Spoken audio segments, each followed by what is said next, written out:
এই ছেলে, একদম ঘাট টেরামি করবে না, সোজা রাস্তা থেকে ওঠো বলছি। রাস্তা কি তোমার বাবার কেনা প্রপার্টি নাকি যে বললে উঠে দাঁড়াবো? মুখ সামলে কথা বলো। তুমি জানো তুমি কার সাথে কথা বলছো? জানি তো, চেয়ারম্যান মোতালেব সাহেবের অতি অহংকারী, বদমেজাজি আর আনস্মার্ট মেয়ে নীলার সাথে। হোয়াট? How dare you? আমি আনস্মার্ট? আর তুমি কি? তোমার দাদুর ঘাড়ে বসে খাওয়া একটা আস্ত পরজীবী। সকালের মিষ্টি রোদ ছড়িয়ে পড়েছে গ্রামের মেঠোপথে। কাল রাতের বৃষ্টিতে রাস্তার এক পাশ বেশ কাদামাকা, আর অন্য পাশে শুকনো কালভাটের ওপর পা দুলিয়ে বসে আছে রায়েদ। পরনে তার একটা সাদর ফতুয়া আর জিন্স। সামনেই নিজের গোলাপি স্কুটি নিয়ে দাঁড়িয়ে রাগে ফুঁসছে গ্রামের চেয়ারম্যান মোতালেব সাহেবের একমাত্র মেয়ে নীলা। রায়েদ এই গ্রামেরই পুরনো জমিদার রহমান সাহেবের নাতি, যে বর্তমানে বেকার জীবন কাটাচ্ছে বলে সবাই জানে। কিছুদিন হলো সে আর তার বোন নীলা গ্রামে এসেছে। এর পেছনে একটি রহস্য আছে। পরজীবী শব্দটা বেশি ভারী হয়ে গেল না? ডিকশনারি ঘেটে বের করেছো নাকি? ফাজলামো হচ্ছে আমার সাথে? দেখতে তো রাস্তার ভিখারির মতো লাগে, আবার কথায় এত তেজ কোথা থেকে আসে? ভিখারিরা তো অন্তত মানুষের কাছে হাত পাতে। আমি তো তোমার কাছে কিছু চাইনি। তুমি চাইলেও আমি তোমাকে একটা কানাকড়ি দিতাম না, ফালতু ছেলে কোথাকার।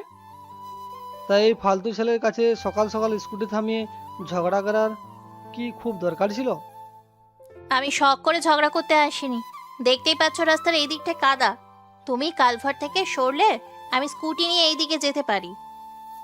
আমি তো সরবো না, আমার এখানে বসতে বেশ ভালোই লাগছে, সকালের হাওয়া খাচ্ছি। তুমি কিন্তু আমার মেজাজ চরম খারাপ করে দিচ্ছ রায়ের। আমার বাবা কে জানো তুমি? চেয়ারম্যান মোতালেব।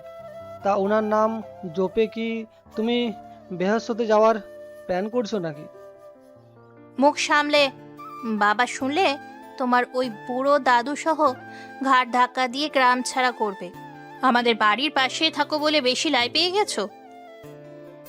লাই তো তুমি পাচ্ছ নীলা। দাদুর জমির ঠিক পাশেই তোমার বাবার ওই চেয়ারম্যান বাড়ি, তাই বলে রাস্তাটা কিন্তু তোমার বাবার না। তুমি সরবে কিনা সেটা শেষবারের মতো বলো। সরবো না। তার মানে আমাকে কাদা মারিয়েই যেতে হবে? তাছাড়া তো আর কোনো উপায় দেখছি না। অসভ্য ইতর। গ্রামের মানুষ ঠিকই বলে তুমি একটা অপদার্থ। অপদার্থরা অন্তত কাদা মাড়ায় না নীলা। তারা কালভাটে বসে হাওয়া খায়, আর স্মার্ট মেয়েরা কাদা মেখে স্কুটি ঠেলে। তুমি নিজেকে খুব চালাক ভাবো, তাই না? চালাক না, তবে তোমার চেয়ে একটু বেশিই বুঝি। কি বোঝো তুমি? জীবনে একটা 5 টাকার চকলেট কিনে খাওয়ার যোগ্যতা আছে তোমার? চকলেট তো বাচ্চাদের খাবার। তুমি এখনো চকলেট খাও নাকি? কথা ঘোরাচ্ছ কেন?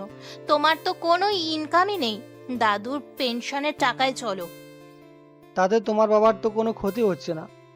দাদু আমাকে খাওয়াচ্ছে, আমি খাচ্ছি। নির্লজ্জ বেহায়া, তোমার সাথে কথা বলাই আমার পাপ হচ্ছে। তাহলে পাপ না বাড়িয়ে স্কুটিটা কাদার মধ্যে নামিয়ে হাঁটা শুরু করো, রোদের তাপ বাড়ছে। আমি তোমাকে ছাড়বো না রায়েত, এর বদলা আমি নেবই। নীলা রাগে গজগজ করতে করতে বাধ্য হয়ে তার সাথে স্কুটিটা কাদার মধ্যে নামিয়ে দেয়। স্কুটির চাকা পিছলে গিয়ে নীলার দামি সালোয়ারের বেশ কিছুটা অংশে কাদা ছিটকে লাগে। নীলার চোখ দিয়ে প্রায় জল চলে আসার উপক্রম, কিন্তু অহংকারের কারণে সে কিছু প্রকাশ করে না। আমার জামাটা নষ্ট করে দিলে তুমি। আমি তো কাদায় পায়েই দিইনি, নষ্ট তো তুমি নিজেই করলে। আল্লাহ তোমার বিচার করবে। তুমি এই অহংকারের পতন একদিন ঠিকই দেখবে। দোয়া করার জন্য ধন্যবাদ। সাবধানে যেও, আবার স্কুটি সহ কাদার মধ্যে উল্টে পড়ো না। নীলা আর কোনো কথা না বলে স্কুটিটা ঠেলতে ঠেলতে সামনের দিকে এগিয়ে যায়। রায়েত কালভাটে বসে তার সেই ট্রেডমার্ক ফানি অথচ তীক্ষ্ণ হাসিটা দেয়। কিছুক্ষণ পর নীলা দৃষ্টির আড়াল হতেই রায়েত কালভার্ট থেকে উঠে দাঁড়ায়। পকেট থেকে একটা চুইংগাম বের করে মুখে দিয়ে গ্রামের মেঠো পথ ধরে হাঁটতে শুরু করে সে। প্রায় 15 মিনিট হাঁটার পর সে গ্রামের ছোট বাজারটা এসে পৌঁছায়। সকালের বাজার বেশ সরগরম। বাজারের একদম শেষ মাথায় কাশেম চাচার ছোট মুদি ও চায়ের দোকান। কাশেম চাচা গ্রামের অত্যন্ত সহজ সরল মানুষ। সারা জীবন খেটে এই দোকানটা দিয়েছে। আসসালামু আলাইকুম কাসেম চাচা, কি খবর আপনার? ওয়ালাইকুম আসসালাম বাবা রায়েত। আর বেশ খবর আর কি, এই তো আল্লাহ যেমন রেখেছে। আপনাকে তো বেশ চিন্তিত মনে হচ্ছে। চাচার কি রাতে ঘুম টুম হচ্ছে না নাকি? ঘুম কি আর এই গরিব মানুষের কপালে আছে রে বাবা? তুই বেশ, আমি তোর জন্য কড়া করে এক কাপ লাল চা বানিয়ে দিচ্ছি। তাড়াতাড়ি দেন, আপনার হাতের চা না খেলে তো আমার সকালই শুরু হয় না। তোর দাদু কেমন আছে রে রায়েত? পরশুদিন দেখলাম মসজিদে নামাজ পড়তে আসলো, শরীরটা বেশ দুর্বল মনে হলো। দাদুর তো বয়স হয়েছে চাচা, দুর্বল তো হবেই, তবে আল্লাহর রহমতে ভালোই আছেন। আপনি আপনার কথা বলেন, দোকানে তো বিস্কুটের বয়াম সব খালি দেখছি। আর বলিস না বাবা, মহাজন নতুন করে কোনো মাল দিচ্ছে না। কেন, আগের টাকা শোধ করেননি? কি দিয়ে শোধ করব বল, বেচে কেনা তো নেই। তা মহাজন কত টাকা পাই আপনার কাছে? আসল তো ছিল মাত্র 20,000, কিন্তু ওই যে সুন্দরের ওপর সুদ চাপিয়ে এখন নাকি সেটা 60,000 হয়ে গেছে। 60,000? এ তো রীতিমতো ডাকাতি। আপনি কিছু বললেন না? গরিব মানুষের মুখের কথার কি কোনো দাম আছে রে বাপ? আমি তো গ্রামের চেয়ারম্যান মোতালেব সাহেবের কাছেও গিয়েছিলাম বিচারের আশায়। ওই বদমাস চেয়ারম্যান কি বলল? চেয়ারম্যান সাহেব তো মহাজনেরই লোক। তিনি উল্টো আমাকে ধমক দিয়ে বললেন, টাকা নিয়েছিস যখন শোধ তো করতেই হবে। বুঝতে পারছি। তা এই 60,000 টাকা এখন কিভাবে দিবেন? আমি তো চোখে অন্ধকার দেখছি বাবা। সামনে মাসে আমার বড় মেয়ের ফাতেমার বিয়ে, বিয়ের বাজার করব নাকি মহাজনের টাকা দেব কিছুই বুঝতে পারছি না। ফাতেমা আপুর বিয়ে ঠিক হয়ে গেছে, আমাকে তো বলেননি। কাল রাতেই তো কথা পাকাপাকি হলো। ছেলে মানিকগঞ্জের শিবালয় থানায় একটা ছোট চাকরি করে, খুব ভালো ছেলে। মাশাল্লাহ, এটা তো খুব ভালো খবর চাচা। মিষ্টি কবে খাওয়াচ্ছেন? আল্লাহ যদি রহমত করে মহাজনের ঝামেলা মিটে গেলে সবাইকে পেট ভরে মিষ্টি খাওয়াবো। আল্লাহ ভরসা চাচা, চিন্তা করবেন না, দেখুন সব ঠিক হয়ে যাবে। আপনি বরং চায়ের সাথে আমাকে একটা টোস্ট বিস্কুট দিন। কাশেম চাচা একটা দীর্ঘশ্বাস ফেলে বয়াম থেকে একটা টোস্ট বিস্কুট বের করে রায়েদের হাতে দেন। রায়েদ আয়েশ করে চায়ে চুমুক দিচ্ছে। এমন সময় একটা মোটরসাইকেল এসে দোকানের সামনে সজোরে ব্রেক কষে। মোটরসাইকেল থেকে নামে কালু। কালু গ্রামের লোকাল মাস্তান এবং ওই মুদি মহাজনের ডান হাত। আর নীলার বাবার হয়েও কাজ করে। পরনে ময়লা শার্ট, প্যান্ট আর মুখে পানের দাগ। কালুর সাথে আরও দুজন চামচা রয়েছে। কিরে কাশেম বুইরা, তুই নাকি মেয়ের বিয়ের জন্য পাত্র ঠিক করছস? আস্তে কথা বলুন কাকু, বাবা দোকানে কাস্টমার বসে আছে। তোর দোকানের কাস্টমারকে আমি গনাই ধরি নাকি? ওই ছোকরা তো রহমান বুড়োর নাতি, ও নিজেরই তো খাওয়ার মুরদ নাই। মুরদ না থাকলেও কাসেম চাচার চা কিন্তু সেই লেভেলের কড়া। খাবে নাকি কালু ভাই? তুই চুপ থাক ফকিন্নির পুত, তোর সাথে আমার কোনো কথা নাই। আরে ভাই রাগ করে কেন? ফ্রি চা খাওয়াতে চাইলাম, তাও মেজাজ দেখাও। রায়েত তুই চুপ কর বাবা, তুই থাম। শোন কাশেম, মহাজন আমাকে পাঠাইছে কাল বিকালের মধ্যে 60,000 টাকা পুরোটা রেডি রাখবি, নইলে তোর মেয়ের বিয়ে তো হবেই না, তোকে এই গ্রাম ছাড়া করবো আমি। কাকু, বাবা মহাজনকে একটু বলো না আমাকে আর 2টা মাস সময় দিতে। মেয়ের বিয়েটা পার হয়ে গেলে আমি কিস্তিতে সব শোধ করে দেব। মহাজন কি তোর শ্বশুর লাগে যে তোকে সময় দিব? টাকা কালকের মধ্যেই চাই, নইলে তোর এই পচা দোকান আমি নিলামে তুলব। দোহাই লাগে বাবা, আমার পেটে লাথি মারিস না। এই দোকান ছাড়া আমার আর কোনো সম্বল নাই। সম্বল নাই তো শখ করে মাইয়া বিয়ে দেওয়ার দরকার কি? টাকা না দিলে কালকে আইসা তোর দোকানের সব মাল আমি ট্রাকে তুইলা নিয়ে যামু। কালু ভাই একটা কথা বলবো? কি বলবি তুই ফকিন্নির পুত? দোকানে তো মাল বলতে গেলে কিছু নেই, ওই দুটো বয়ামে কয়েকটা বিস্কুট আর কিছু চকলেট আছে। ট্রাক ভাড়া করে এগুলো নিলে তো ট্রাকের ভাড়াই উঠবে না, লস হয়ে যাবে না মহাজনের? তুই আমার সাথে মস্করা করস? তোর কলিজা তো দেখি অনেক বড় হয়ে গেছে। মস্করা তো তুমি করছো ভাই, একজন মুরব্বী মানুষকে এভাবে হুমকি দিচ্ছ, পাপ হবে না তোমার? পাপ পুণ্যের হিসাব আমি তোর কাছে শিখমু নাকি? তুই যদি এখন এই দোকান থেকে না যাস, তোর হাড্ডি আমি ভাঙ্গা দিমু। হাড্ডি ভাঙলে তো ডাক্তার দেখাতে হবে, সেই টাকা কি মহাজন দেবে? তুই কিন্তু বেশি বাড়াবাড়ি করতেছস ছোকরা। আমার হাত কিন্তু খুব চুলকাইতেছে। হাত চুলকালে ডার্মাটোলজিস্ট দেখাও কালু ভাই, মলম দিয়ে দিবে, ঠিক হয়ে যাবে। রায়দের এরকম ফানি এবং তাচ্ছিল্য ভরা কথা শুনে কালু রাগে কাঁপতে থাকে। সে রায়দের দিকে তেড়ে যাওয়ার জন্য পা বাড়াতেই কাশেম চাচা মাঝখানে দাঁড়িয়ে যান। ওর গায়ে হাত তুলিস না, ও বাচ্চা ছেলে, না বুঝে কথা বলে ফেলেছে। আজকে তোর জন্য ওরে সাইরা দিলাম কাশেম। কালকে যদি টাকা না পাই, তাহলে তোর সাথে এই ছোকরারেও আমি জ্যান্ত পুত্তা ফেলবো। কালকের দিন তো আসতে হবে কালু ভাই, দুনিয়া তো গোল, কখন কি হয় কে বলতে পারে। কালু আর কোনো কথা না বলে রাগে গজরাতে গজরাতে তার চামচাদের নিয়ে মোটরসাইকেলে উঠে চলে যায়। কাশেম চাচা ভয়ে থরথর করে কাঁপছেন। তুই এই কাজটা ঠিক করলি না রায়েদ, কালু অনেক খারাপ লোক, ও তোকে একবার টার্গেট করবে। আমাকে নিয়ে আপনাকে ভাবতে হবে না চাচা, আমি আমারটা ঠিকই সামলাতে পারবো। কিন্তু আমার এখন কি হবে বাবা? কালকের মধ্যে এত টাকা আমি কোথায় পাবো? আল্লাহর উপর ভরসা রাখেন চাচা, তিনি কাউকে খালি হাতে ফেরান না। তুই এখন বাড়ি যা বাবা, কালু যদি আবার ফিরে আসে তাহলে বিপদ হবে। চা তো শেষ হয়নি চাচা, চাটা শেষ করে তারপর যাচ্ছি। রায়েত খুব শান্তভাবে চায়ের কাপে শেষ চুমুক দেয়।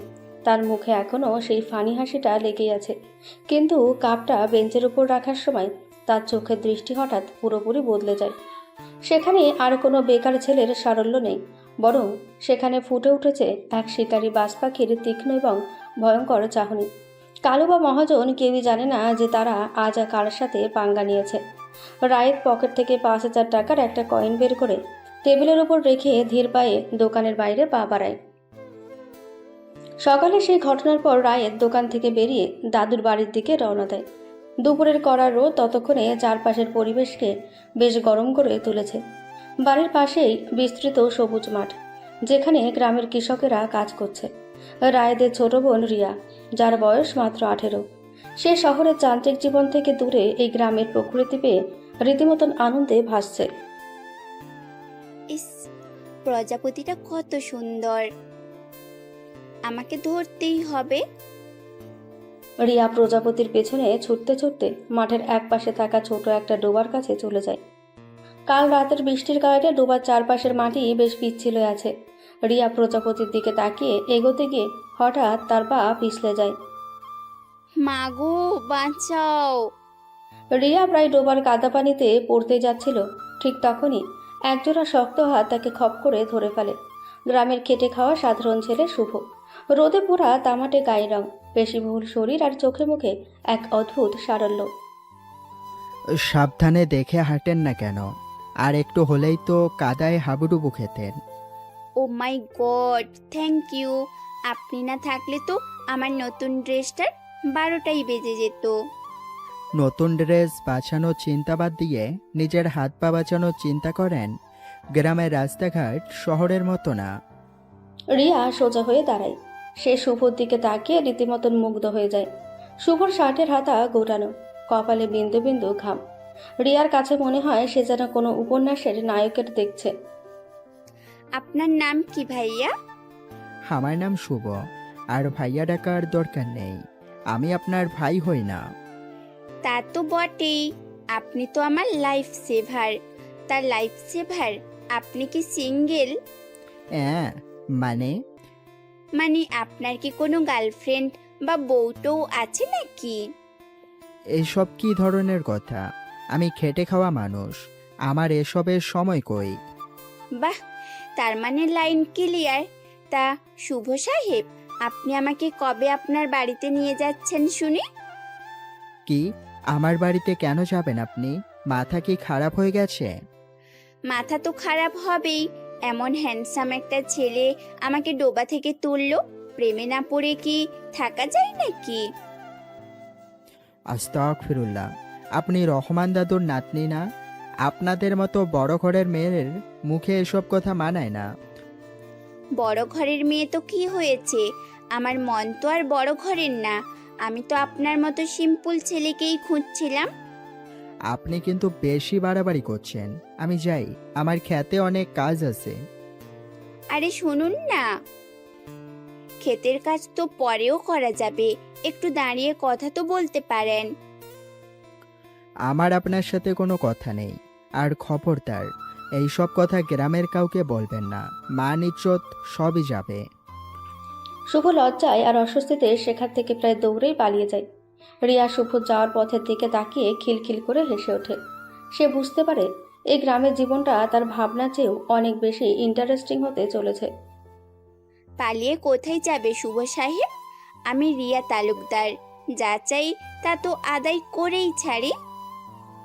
অন্যদিকে গ্রামের আর এক প্রান্তে চেয়ারম্যান মোতালেবের বিশাল দোতলা বাড়ি। দুপুরবেলা মোতালেবের বাড়ির ড্রয়িং রুমে এক গোপন বৈঠক চলছে। মোতালেবের সাথে বসে আছে গ্রামের কয়েকজন দুর্নীতিবাজ মাতব্বর এবং লোকাল মাস্তান কালু। তাহলে কালু, কাশেমের টাকার ব্যাপারে কি খবর? চেয়ারম্যান সাহেব, মহাজন তো পুরাই খেপা। কাশেম রে কালকের মধ্যে টাকা দিতে কইছি, কিন্তু ওই রহমান বুইরার নাতি রায়েদ সে আবার মাঝখানে আইসা বাগড়া দিয়েছিল। রাইত, ওই অপদার্থ বেকার ছেলেটা, ও আবার কি বাগড়া দিবে? আরে সাহেব, ওই ছেকরার তো কথার তেজ অনেক। আমারে তো রীতিমতো অপমান কইরা ছাড়ছে। ওর এত সাহস, ও জানে না এই গ্রামের মোতালেবের কথার উপরে কেউ কথা বলতে পারে না? আমি তো ওরে সাইজ করতে চাইছিলাম, কিন্তু কাশেম আইসা মাঝখানে পড়ায় সাইরা দিলাম। ভালো করেছিস, ওর হিসাব আমি একসাথে মেটাবো। তোরা আগে রহমানপুরের জমির ব্যাপারটা বল, কত দূর এগোলো? চেয়ারম্যান সাহেব, বুড়ো তো সহজে জমি ছাড়বে না, ওইটাই তো ওদের শেষ সম্বল। ছাড়বে না মানে কি? মোতালেব যা চায় তা তো আদায় করেই ছাড়ে। ওই জমির উপর আমি মার্কেট বানাবো। কিন্তু সাহেব, রায়েত আর ওর বোন রিয়া তো এখন বাড়িতে আছে। ওদের সামনে জোর করে জমি দখল করা কি ঠিক হবে? আরে রাখো ওই দুই ভাই বোনকে, বেকার ছেলে আর দুধের শিশু, ওদের ভয় দেখি গ্রাম থেকে তাড়ানো কোনো ব্যাপারই না। তাহলে সাহেব, আমি কি আজ রাতেই পোলাপাইন নিয়ে যাবো? বুইরারে একটু ভয় দেখাইলে এমনিই দলিলে সাইন করে দিব। আজ রাতেই যাবি, তবে সাবধান, কেউ যেন ট্রেন না পায়। কাজটা খুব সাইড লোনে করতে হবে। আপনি কোনো চিন্তা করেন না সাহেব, কালকের সূর্য ওঠার আগেই ওই জমি আপনার নামে হইয়া যাইব। গুড। আর ওই রায়েত ছোকরাকে একটু বেশি করে শিক্ষা দিবি, ও যেন কালকের পর আর এই গ্রামে মুখ দেখাতে না পারে। মোতালেব একটা শয়তানি হাসি দেয়। কালু এবং অন্য মাতব্বররাও সেই হাসিতে যোগ দেয়। নীলা ওপরের বারান্দা থেকে লুকিয়ে এইসব কথাই শুনছিল। রায়েতকে শিক্ষা দেওয়ার কথা শুনে তার মনের ভেতর অদ্ভুত এক মিশ্র অনুভূতি তৈরি হয়। সে রায়েতকে ঘৃণা করে, কিন্তু রায়েতের কোনো বড় ক্ষতি হোক সেটা সে মন থেকে চাইছে না। বাবা এটা কি করছে? রায়েতকে ভয় দেখানো তো ঠিক আছে, কিন্তু জমি দখল করা এটা তো অন্যায়। আমি কি বাবাকে বাধা দেব? না থাক, ওই অহংকারী রায়েদের একটু শিক্ষা পাওয়া উচিত। আমি বরং স্কুটিটা মেকানিকের কাছে দিয়ে আসি গিয়ে। ওই রায়েত তো নষ্ট করে দিয়েছিল সকালে। বিকেলের দিকে চারপাশের পরিবেশ বেশ শান্ত। দাদুর পুরনো জমিদার বাড়ির ছাদে একা দাঁড়িয়ে আছে রায়েত। তার হাতে একটা অত্যাধুনিক হাইটেক কমিউনিকেটর ডিভাইস, যা সাধারণ কোনো মোবাইল ফোন নয়। এটি এমন এক প্রযুক্তি যা ট্র্যাক করা অসম্ভব। হ্যালো ডেভিড, ওয়াল স্ট্রিট চুক্তির আপডেট কি? বস, চুক্তিটি সম্পূর্ণ হয়েছে। $2 বিলিয়ন সফলভাবে আমাদের সেকেন্ডারি অ্যাকাউন্টগুলোতে স্থানান্তর করা হয়েছে। অসাধারণ। ভিক্টরের গতিবিধির উপর কড়া নজর রাখুন, সে হয়তো বোকামি করার চেষ্টা করবে। বুঝেছি বস, কিন্তু একটা ছোট্ট সমস্যা হয়েছে। স্থানীয় বকবক কিসের?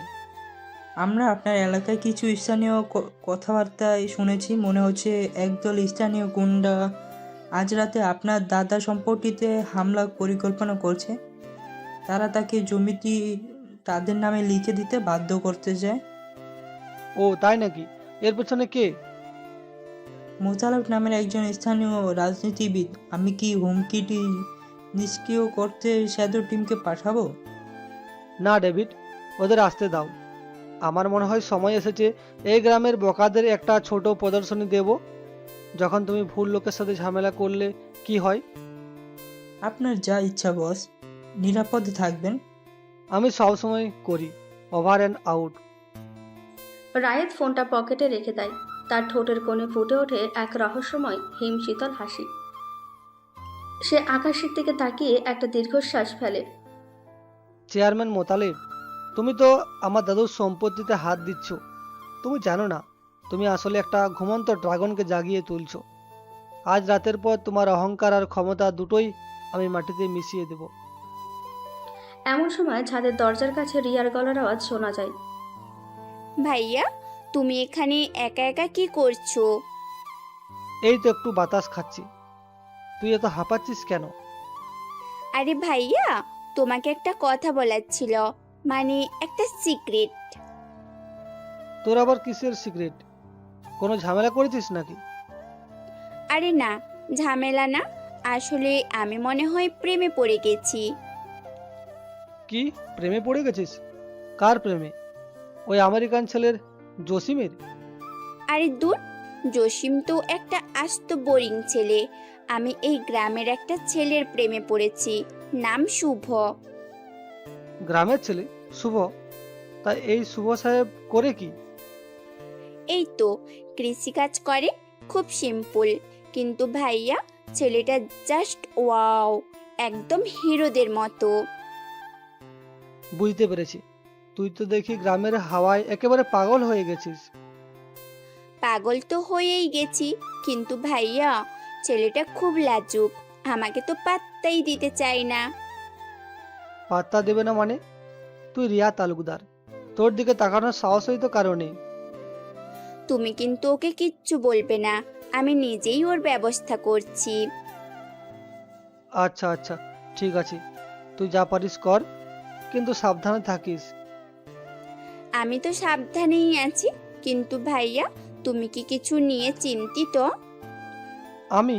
না তো, আমি আবার কি নিয়ে চিন্তা করব?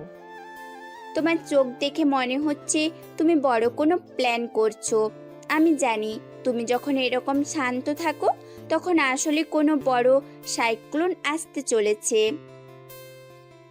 সাইক্লোন তো একটা আসবেই রিয়া, তবে সেটা গ্রামের জন্য না, কিছু অহংকারী মানুষের জন্য।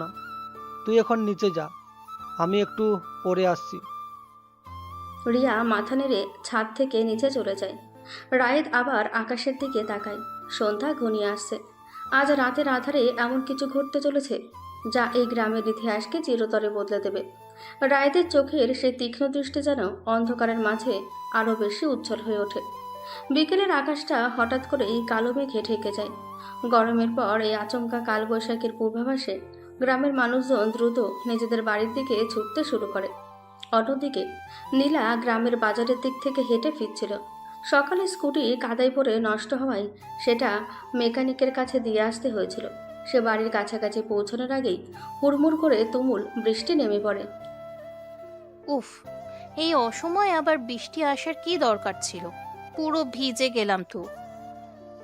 নিজেকে বৃষ্টির ছাড় থেকে বাঁচাতে নীলা দৌড়ে রাস্তার পাশের একটা পুরনো পরিত্যক্ত মাটির চালার নিচে আশ্রয় নেয়। জায়গাটা এতই সরু যে একজন মানুষ ঠিকমতো দাঁড়াতেই পারে না। নীলা তার ভেজা ওড়নাটা ঠিক করতে যাবে, ঠিক তখনই চালার নিচে আরেকজনের উপস্থিতি টের পেয়ে সে চমকে ওঠে। তুমি তুমি এখানে কি করছো? বৃষ্টি থেকে বাঁচার চেষ্টা করছি। নাকি তোমার মনে হচ্ছে আমি এখানে সুইমিং প্র্যাকটিস করতে এসেছি? ফাজলামি করো না তো একদম। তুমি আমাকে ফলো করে এখানে এসেছো, তাই না? আমার খেয়ে দিয়ে আর কাজ নেই তো, তাই তোমাকে ফলো করে এই পচা চালার নিচে আশ্রয় নিয়েছি। লজিক্যাল কথা বলো নীলা। তুমি এখান থেকে যাও রায়েত, আমি তোমার সাথে এক ছাদের নিচে থাকতে চাই না। ছাদ কই? এটা তো একটা ভাঙা চালা। আর আমি যাব কোথায়? দেখতে পাচ্ছ না বাইরে কি পরিমাণ বৃষ্টি হচ্ছে? বৃষ্টি হচ্ছে তো আমার কি, তবে ভিজতে ভিজতেই যাও। এমনিতেও তো বেকার মানুষ, বৃষ্টিতে ভিজলে তোমার তো আর কোনো কোটি টাকার ডিল ক্যান্সেল হয়ে যাবে না। তা অবশ্য ঠিক, তবে তোমার বাবার মতো চেয়ারম্যানের মেয়ের সাথে এক চালার নিচে দাঁড়িয়ে থাকার সুযোগ কি রোজ রোজ মেলে? মুখ সামলে কথা বলবে। তুমি আমার থেকে দূরে যাও, তোমার গা থেকে তো গরিব গরিব গন্ধ আসছে। গরিবের গন্ধ?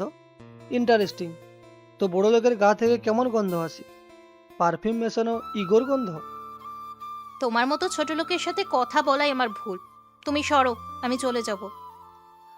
নীলার আগে গজগজ করতে করতে চালা থেকে বেরিয়ে যাওয়ার জন্য পা বাড়ায়, কিন্তু ঠিক তখনই প্রচণ্ড জোরে একটা বাজ পড়ে। নীলা ভয়ে চিৎকার করে পিছিয়ে আসে আর সরাসরি রায়েতের বুকের ওপর আছড়ে পড়ে। রায়েত 2 হাত দিয়ে নীলাকে শক্ত করে ধরে ফেলে। বাহ, তুমি তো দেখছি বৃষ্টির চেয়েও বেশি গতিতে আমার বুকে ঝাঁপিয়ে পড়লে। এত ভয় পাও নাকি? ছাড়ো আমাকে, অসভ্য ছেলে, গায়ে হাত দিচ্ছ কেন? আমি গায়ে হাত দিলাম কোথায়? তুমি এই তো এসে আমার উপর পড়লে। এখন যদি আমি তোমাকে ছেড়ে দিই, তুমি তো কাদার মধ্যে গিয়ে পড়বে। জায়গাটা এত সরু হওয়ায় রায়েত নীলাকে ছেড়ে দিলেও দুজনের মধ্যে দূরত্ব প্রায় শূন্য। বৃষ্টির ছাদ থেকে বাঁচাতে রায়েত নীলাকে প্রায় চালার দেওয়ালের সাথে চেপে ধরে। নীলার পিঠ দেওয়ালের সাথে ঠেকে আছে আর সামনে রায়েদের সুঠাম বেশি বহুল শরীর। তুমি তুমি আমার এত কাছে কেন আসছো? দূরে যাও। দূরে যাওয়ার তো জায়গা নেই নীলা। আর তাছাড়া তুমি এত কাঁপছো কেন? শীত লাগছে নাকি? নাকি আমাকে এত কাছে দেখে নার্ভাস হয়ে গেছো? আমি নার্ভাস হতে যাব কেন? তুমি নিজেকে কি ভাবো, জনি ডেপ? জনি দেব না হলেও আমি রায়ের তালুকদার। আর আমার চোখের দিকে তাকিয়ে দেখো, নার্ভাস তুমি ঠিকই হচ্ছ। রায়েদের তীক্ষ্ণ নেশা ধরা চোখ দুটো নীলার চোখের উপর স্থির। নীলা চেষ্টা করেও রায়েদের চোখ থেকে নিজের চোখ সরাতে পারছে না। রায়েদের উষ্ণ নিঃশ্বাস নীলার মুখে পড়ছে। নীলার অহংকারী মন চাইলেও রায়েদকে ধাক্কা দিয়ে সরিয়ে দিতে পারছে না। একটা অদ্ভুত অচেনা অনুভূতি নীলার পুরো শরীরে ছড়িয়ে পড়ে। রায়েদ, প্লিজ আমাকে যেতে দাও। কোথায় যাবে? বৃষ্টি তো থামার কোনো নামই নেই। আর তুমি যে এই মুহূর্তে আমার এত কাছাকাছি আছো, এটা কিন্তু তোমার অহংকারের জন্য বেশ বিপজ্জনক। কি কি বলতে চাইছো তুমি? রায়েদ তার ডান হাতটা নীলার কোমরে রাখে। নীলার পুরো শরীর ছ্যাদ করে ওঠে। রায়েদের হাতের স্পর্শ নীলার ভেজা কামিজ ভেদ করে সরাসরি তার ত্বকে অনুভব হচ্ছে। রায়েদ নীলাকে আরেকটু নিজের দিকে টেনে নেয়। দুজনের শরীর এখন পুরোপুরি একে অপরের সাথে লেগে আছে। তোমার এই অহংকার, এই রাগ, এগুলো শুধু বাইরের খোলস নীলা। ভেতর থেকে তুমি ঠিকই এই জানো যে আমার স্পর্শ তোমাকে পাগল করে দিচ্ছে। তুমি তুমি খুব খারাপ রায়েদ। তুমি আমার ইগো নিয়ে খেলছো। ইগো নিয়ে খেলা তো সবে শুরু করলাম, তবে তোমার এই ভেজা ঠোঁট আর কাঁপা কাঁপা শরীর দেখে মনে হচ্ছে তুমি এই খেলাটা বেশ এনজয় করছো। নীলা আর কোনো কথা বলতেই পারে না। সে চোখ বন্ধ করে ফেলে। তার বুকের ওঠানামা বেড়ে যায়। রায়েদ নীলার মুখের একদম কাছে মুখ নিয়ে আসে। নীলা ভাবে রায়েদ হয়তো তাকে চুমু খাবে, কিন্তু রায়েদ হঠাৎ করে নীলার কান ঘেঁষে একটা ফানি অথচ সেক্সুয়াল কমেন্ট করে। আজকের মতো তোমার হার্টবিট এতটুকুই থাক, বেশি বাড়লে আবার চেয়ারম্যান সাহেবকে ডাক্তার ডাকতে হবে। রায়েদ নীলাকে ছেড়ে দিয়ে চালার বাইরে প্রবল বৃষ্টির মধ্যেই বেরিয়ে যায়। নীলা চোখ খুলে হতভম্ব হয়ে দাঁড়িয়ে থাকে। রায়েদ একবার পেছন ফিরে মুচকি হেসে বৃষ্টির মধ্যে হাঁটতে শুরু করে। নীলার বুকের ভেতর তখন এমন এক ঝড় বইছে যা বাইরের কালবৈশাখী চেয়েও ভয়ঙ্কর। সে দেওয়াল ঘেঁষে বসে পড়ে। এটা কি হলো? আমি কেন ওকে বাধা দিলাম না? আমি কি সত্যি ওর প্রেমে পড়ে যাচ্ছি?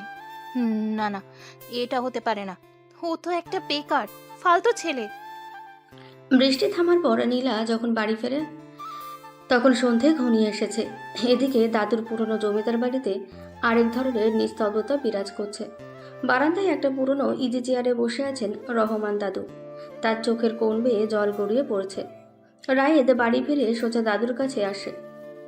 দাদু, তুমি কাঁদছো কেন? কি হয়েছে তোমার? কেউ কিছু বলেছে? কেউ কিছু বলার বাকি রেখেছে নাকি রে ভাইয়া? সারা গায়ের লোক আমাকে নিয়ে হাসাহাসি করে। হাসাহাসি করবে কেন? তোমার মতো সম্মানিত মানুষকে নিয়ে হাসার সাহস কার আছে এই গ্রামে? সম্মান কি আর আছে রে? একটু আগে মোতাবেরের লোক কালু এসে বলে গেছে আমি যেন আমার এই শেষ সম্বলটুকু, আমার এই বাড়িটা যেন ওদের নামে লিখিয়ে দিই, নইলে নাকি ওরা আমাকে জোর করে বের করে দিবে। কালু এত বড় কথা বলেছে? তুমি চিন্তা করো না দাদু, মোতালেবের এত ক্ষমতা হয়নি যে রহমান তালুকদারের গায়ে হাত দেয়। তোর তো বয়স কম রে ভাইয়া, তুই তো বুঝবি না এই গ্রামের মানুষের নোংলা রাজনীতি। আজ যদি আমার ছেলেটা তোর বাবা থাকতো তাহলে কি মোতালেব এই সাহস পেত? বাবার কথা কেন বলছো দাদু? বাবা তো আমাদের এখানে পাঠালো তোমার সাথে দেখা করতে। বাবা তো তার ব্যবসা নিয়ে ব্যস্ত ঢাকায়। ব্যবসা? ঢাকা শহরের ওই ছোটখাটো ব্যবসা দিয়ে এই জানোয়ারদের সাথে পারা যায়? 25 বছর আগে ও আমার সাথে রাগ করে বাড়ি ছাড়লো, তারপর থেকে তো ওই ঢাকাতে পড়ে আছে, কোনোদিন ফিরেও তাকালো না এই গ্রামের দিকে। দাদু জানেন না যে তার ছেলে ঢাকায় নয়, বরং আমেরিকায় বসে বিশ্বের অন্যতম বড় বিলিয়নিয়ার সাম্রাজ্য চালাচ্ছে। রায়ের দাদুকে শুধু এইটুকুই বুঝিয়েছে যে তারা ঢাকায় সাধারণ জীবনযাপন করে। রায়ের দাদুর হাত দুটো নিজের হাতের মুঠোয় নিয়ে শক্ত করে ধরে। দাদু, বাবা হয়তো এখানে নেই, কিন্তু আমি তো আছি। তুমি আমাকে এত দুর্বল ভাবছো কেন? তুই তো একটা বাচ্চা ছেলে রে, তুই কি করবি ওদের সাথে? মোতালেবের অনেক ক্ষমতা, অনেক টাকা। ক্ষমতা আর টাকা থাকলেই তো সব হয় না দাদু। তুমি শুধু দেখে যাও এই রায়ের তালুকদার কি করতে পারে। না ভাইয়া, আমি কোনো ঝামেলা চাই না, তোরা ঢাকা চলে যা, আমি বরং ওই মোতালেবের কাছে জমিটা বিক্রি করে দেই। কখনো না দাদু, এই জমি আমাদের তালুকদার বংশের সম্মান। এই সম্মান আমি কিছুতেই ধুলোয় মিশতে দেব না। কিন্তু কালু তো আজ রাতে আসবে বলেছে, ওরা যদি কিছু করে বসে? আসতে দাও ওদের, আমি তো চাই ওরা আসুক। আজ রাতে ওরা বুঝবে রহমান তালুকদারের নাতির আসল ক্ষমতা। রায়েদ দাদুকে জড়িয়ে ধরে সান্ত্বনা দেয়। দাদু রায়েদের বুকে মাথা রেখে হাউমাউ করে কাঁদতে থাকেন। রায়েদ দাদুর মাথায় হাত বুলিয়ে দেয়, কিন্তু তার চোখ দুটো অন্ধকারের দিকে স্থির হয়ে আছে। রায়েদ মনে মনে বলে, বাবা আজ আমেরিকা রুল করছে দাদু, আর তুমি ভেবো না তোমার এই নাতি দুর্বল। আজ রাতের পর থেকে এই গ্রামের প্রতিটি ধুলোকণা জানবে রায়ের তালুকদারকে। মোতালেব, তোমার অহংকারের পতন আজ রাতেই শুরু হবে। রাত গভীর হতে থাকে। দাদুর বাড়ির চারপাশ এক অদ্ভুত নিস্তব্ধতায় ঢাকা, কিন্তু এই নিস্তব্ধতা যেন আসন্ন কোনো ভয়ঙ্কর ঝড়ের পূর্বাভাস। রায়েদ তার ঘরের জানালার পাশে দাঁড়িয়ে পকেট থেকে সেই হাইটেক কমিউনিকেটর ডিভাইসটা বের করে। স্ক্রিনে একটা লাল রঙের অ্যালার্ট ব্লিঙ্ক করে।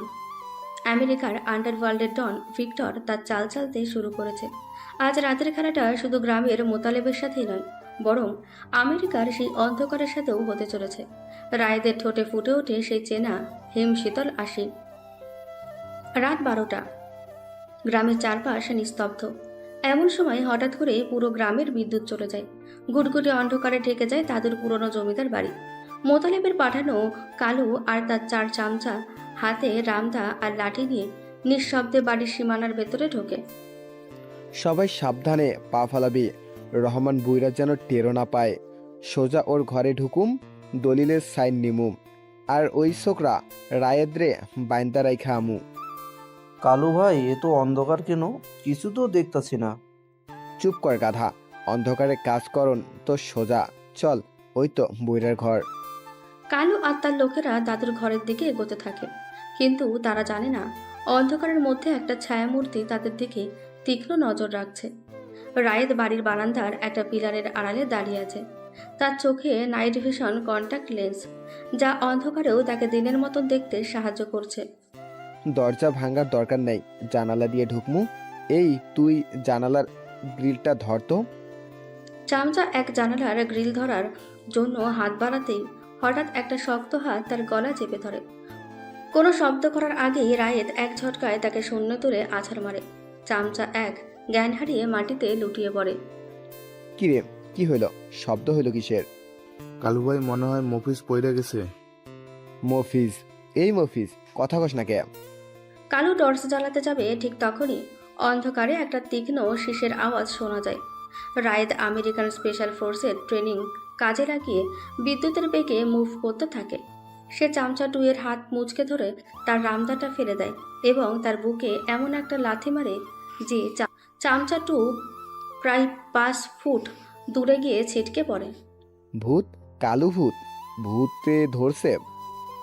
আমি জামুগা, আমারে ছাইড়া দে। চামচা থ্রি দৌড় দেওয়ার চেষ্টা করে, কিন্তু রায়েদ তার পা ধরে তাকে শূন্যে ঝুলিয়ে দেয়। তারপর তাকে মাটিতে এমনভাবে আছাড় মারে যে তার পায়ের হাড় ভাঙার মটমট শব্দ স্পষ্ট শোনা যায়। মাত্র 3 সেকেন্ডের মধ্যে কালুর 3 জন লোক পঙ্গু হয়ে মাটিতে পড়ে কোকাচ্ছে। কে? কে তুই? সামনে আয়, আমার হাতে কিন্তু রামদা আছে।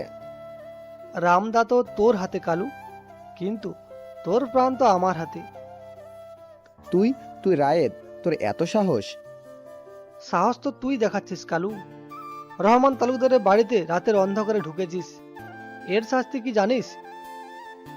রায়েদ বিদ্যুৎ গতিতে কালুর সামনে এসে দাঁড়ায়। কালু রামদা দিয়ে কোপ মারার চেষ্টা করে, কিন্তু রায়েদ এক হাতে রামদাটা আটকে নেয়। তারপর কালুর গলার ধরে তাকে শূন্যে তুলে ধরে। তোর মোতালেবকে গিয়ে বলবি রহমান তালুকদারের নাতি ফিরে এসেছে। সে শুধু দাদুর ঘাড়েই খায় না, দরকার হলে মোতালেবের মতো মানুষের ঘাড় মটকাতেও পারে। রায়েদ কালুর পেটে এমন একটা পাঞ্চ মারে যে কালুর মুখ দিয়ে রক্ত বেরিয়ে আসে।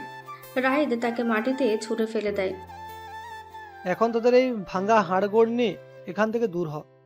আর যদি কখনো এই বাড়ির ত্রিসীমানায় তোদের দেখি, তাহলে তোদের লাশও এই গ্রামের কেউ খুঁজে পাবে না।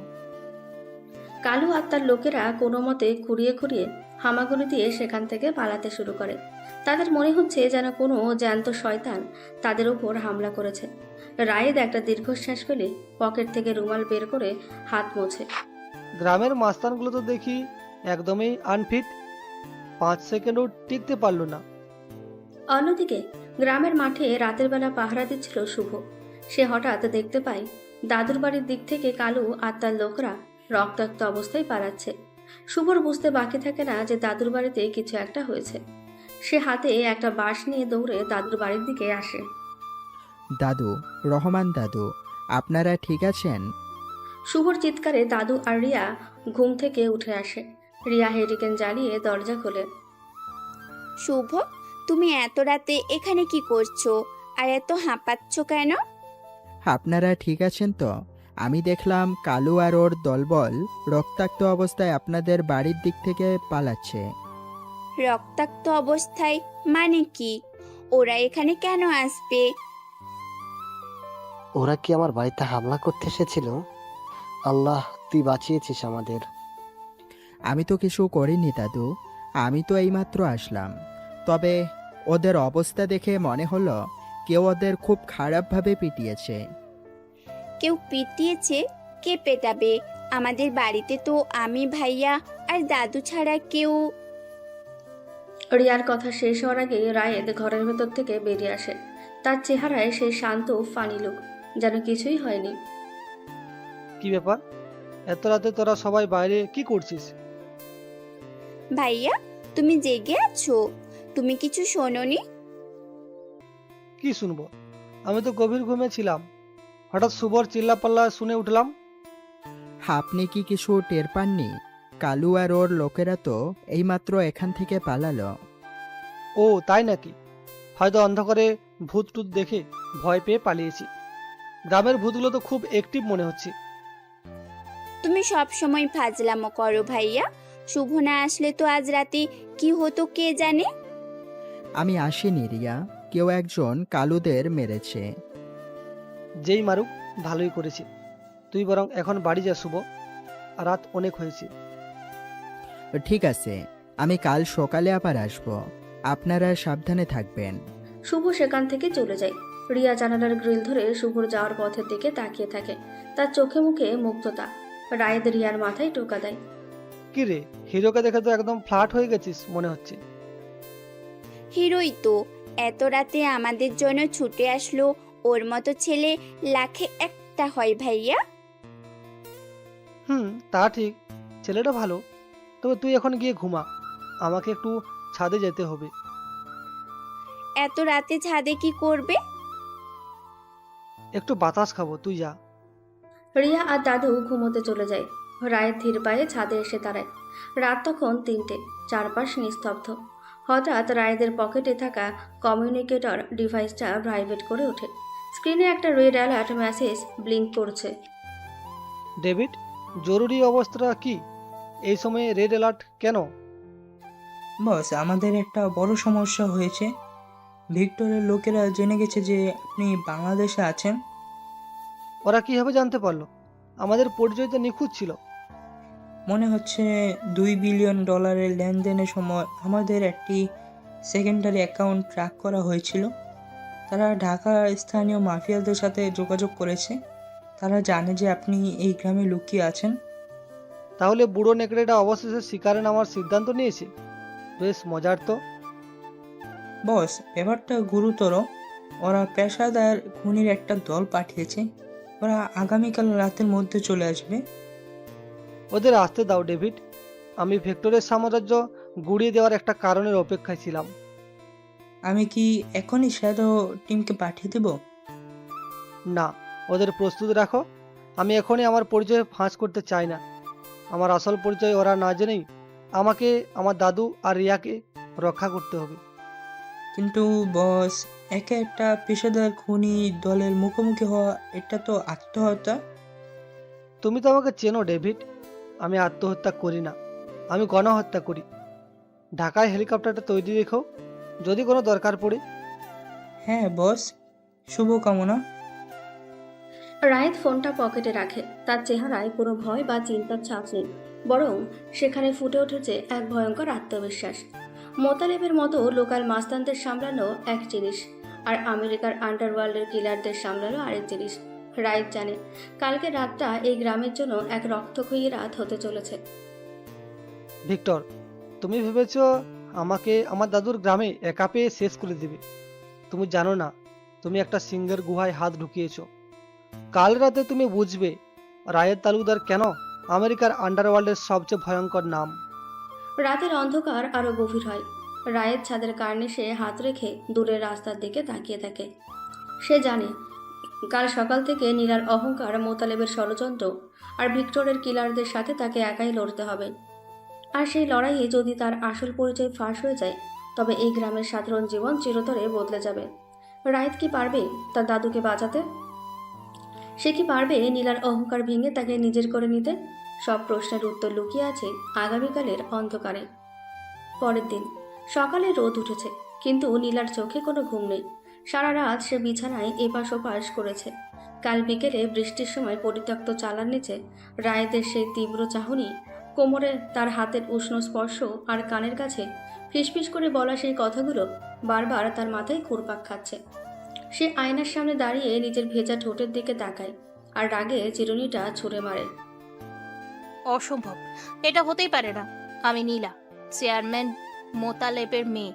আমি কেন ওই বেকার ফালতু রায়েদের কথা ভেবে রাত জাগবো? ওর তো একটা ফুটা করিও নেই।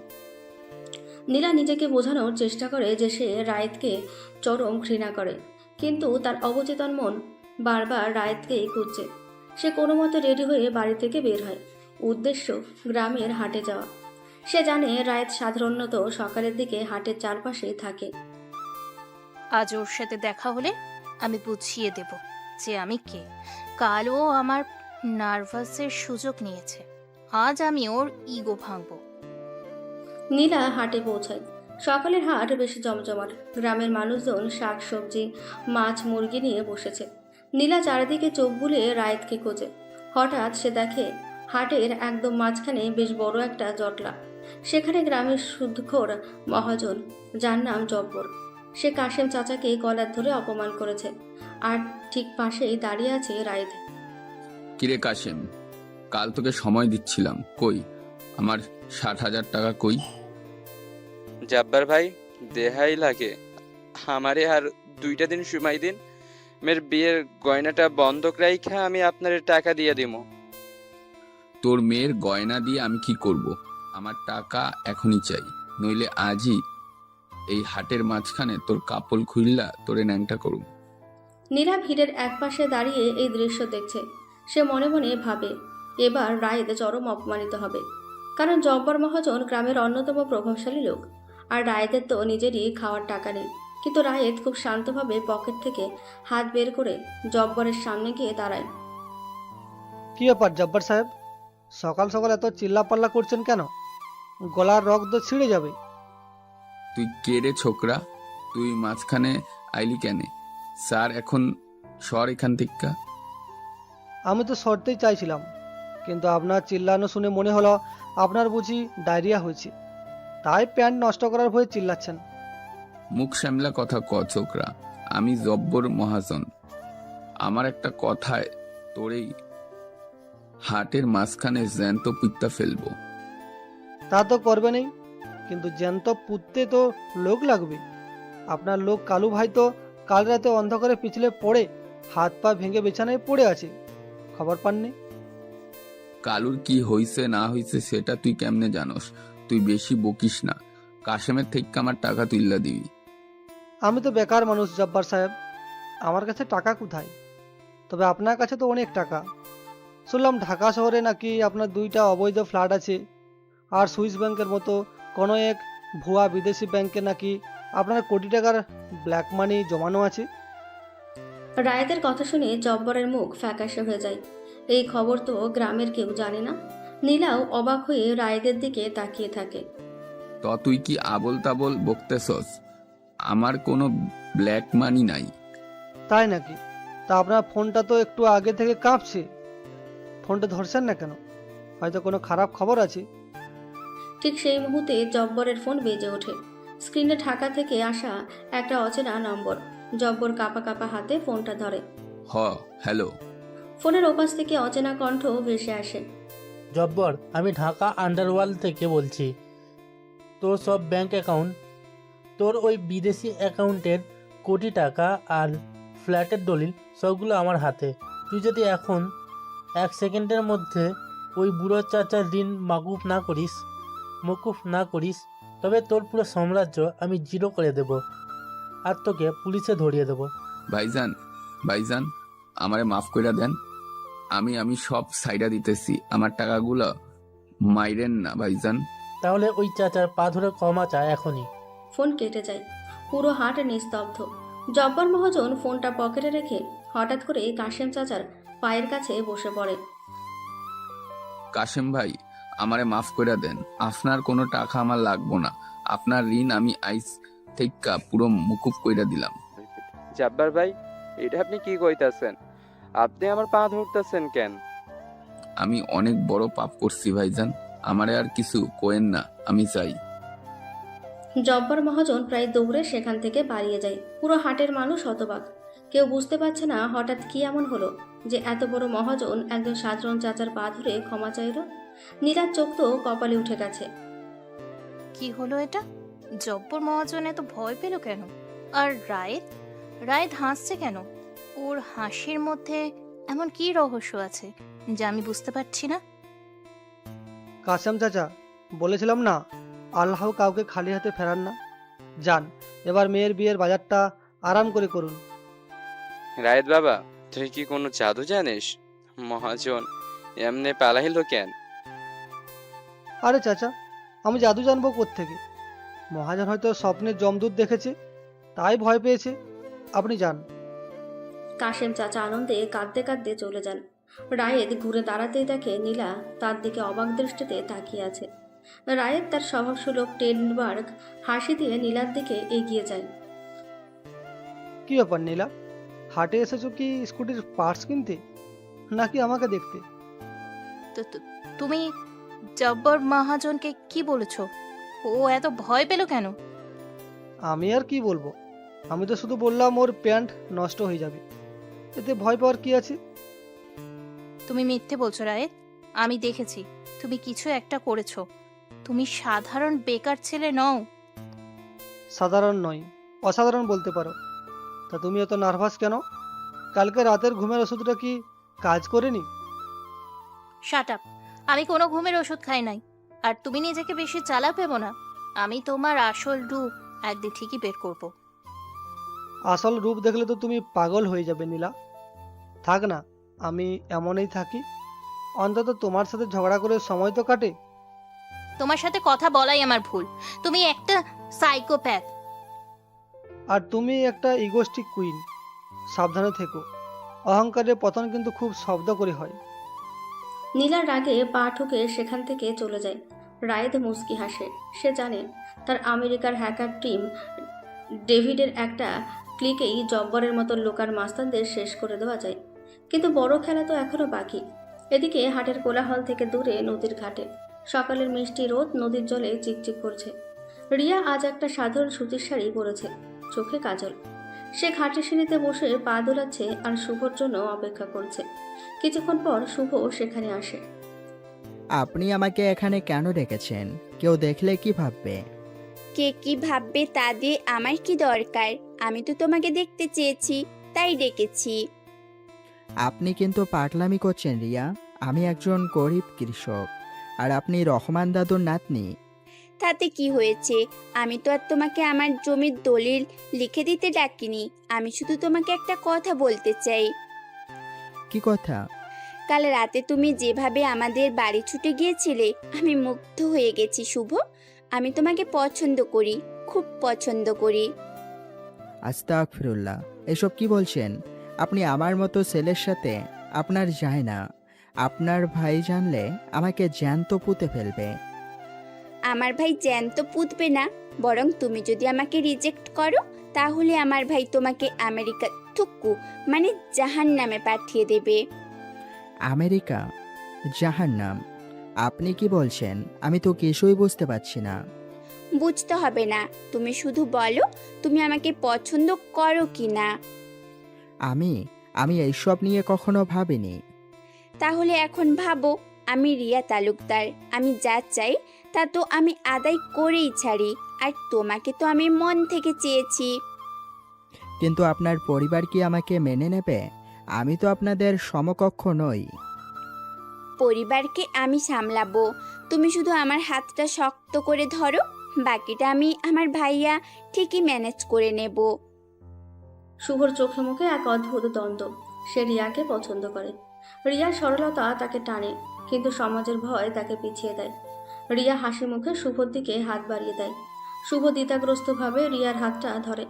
নদীর শান্ত জল যেন তাদের এই নতুন সম্পর্কের নীরব সাক্ষী হয়ে থাকে। কিন্তু তারা কেউ জানে না আজ রাতে এই গ্রামে এমন এক ঝড় আসতে চলেছে যা তাদের এই নতুন সম্পর্ককে এক চরম পরীক্ষার মুখে ফেলবে। সকালের হাটের পর দুপুর গড়িয়ে এসেছে। গ্রামের পরিবেশ বেশ শান্ত থাকলেও রায়েদের মনে বইছে এক অন্যরকম সাইক্লোন। কাল রাতে মোতালেবের পাঠানো গুন্ডারা দাদুর বাড়িতে হামলা করতে এসেছিল। আজ এর একটা ফয়সলা হওয়া দরকার।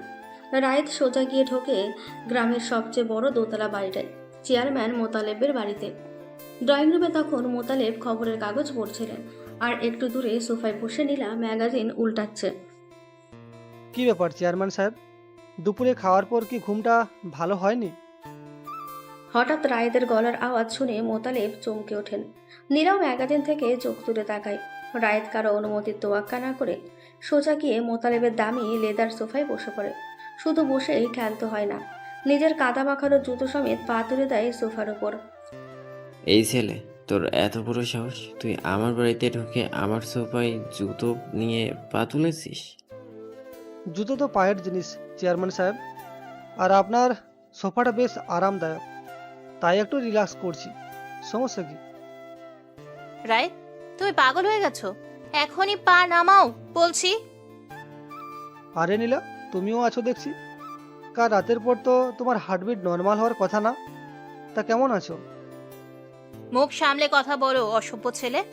বাবা, ওকে ঘাট ধাক্কা দিয়ে বের করে দাও তো। তুই এখানে কি চাস রায়েদ?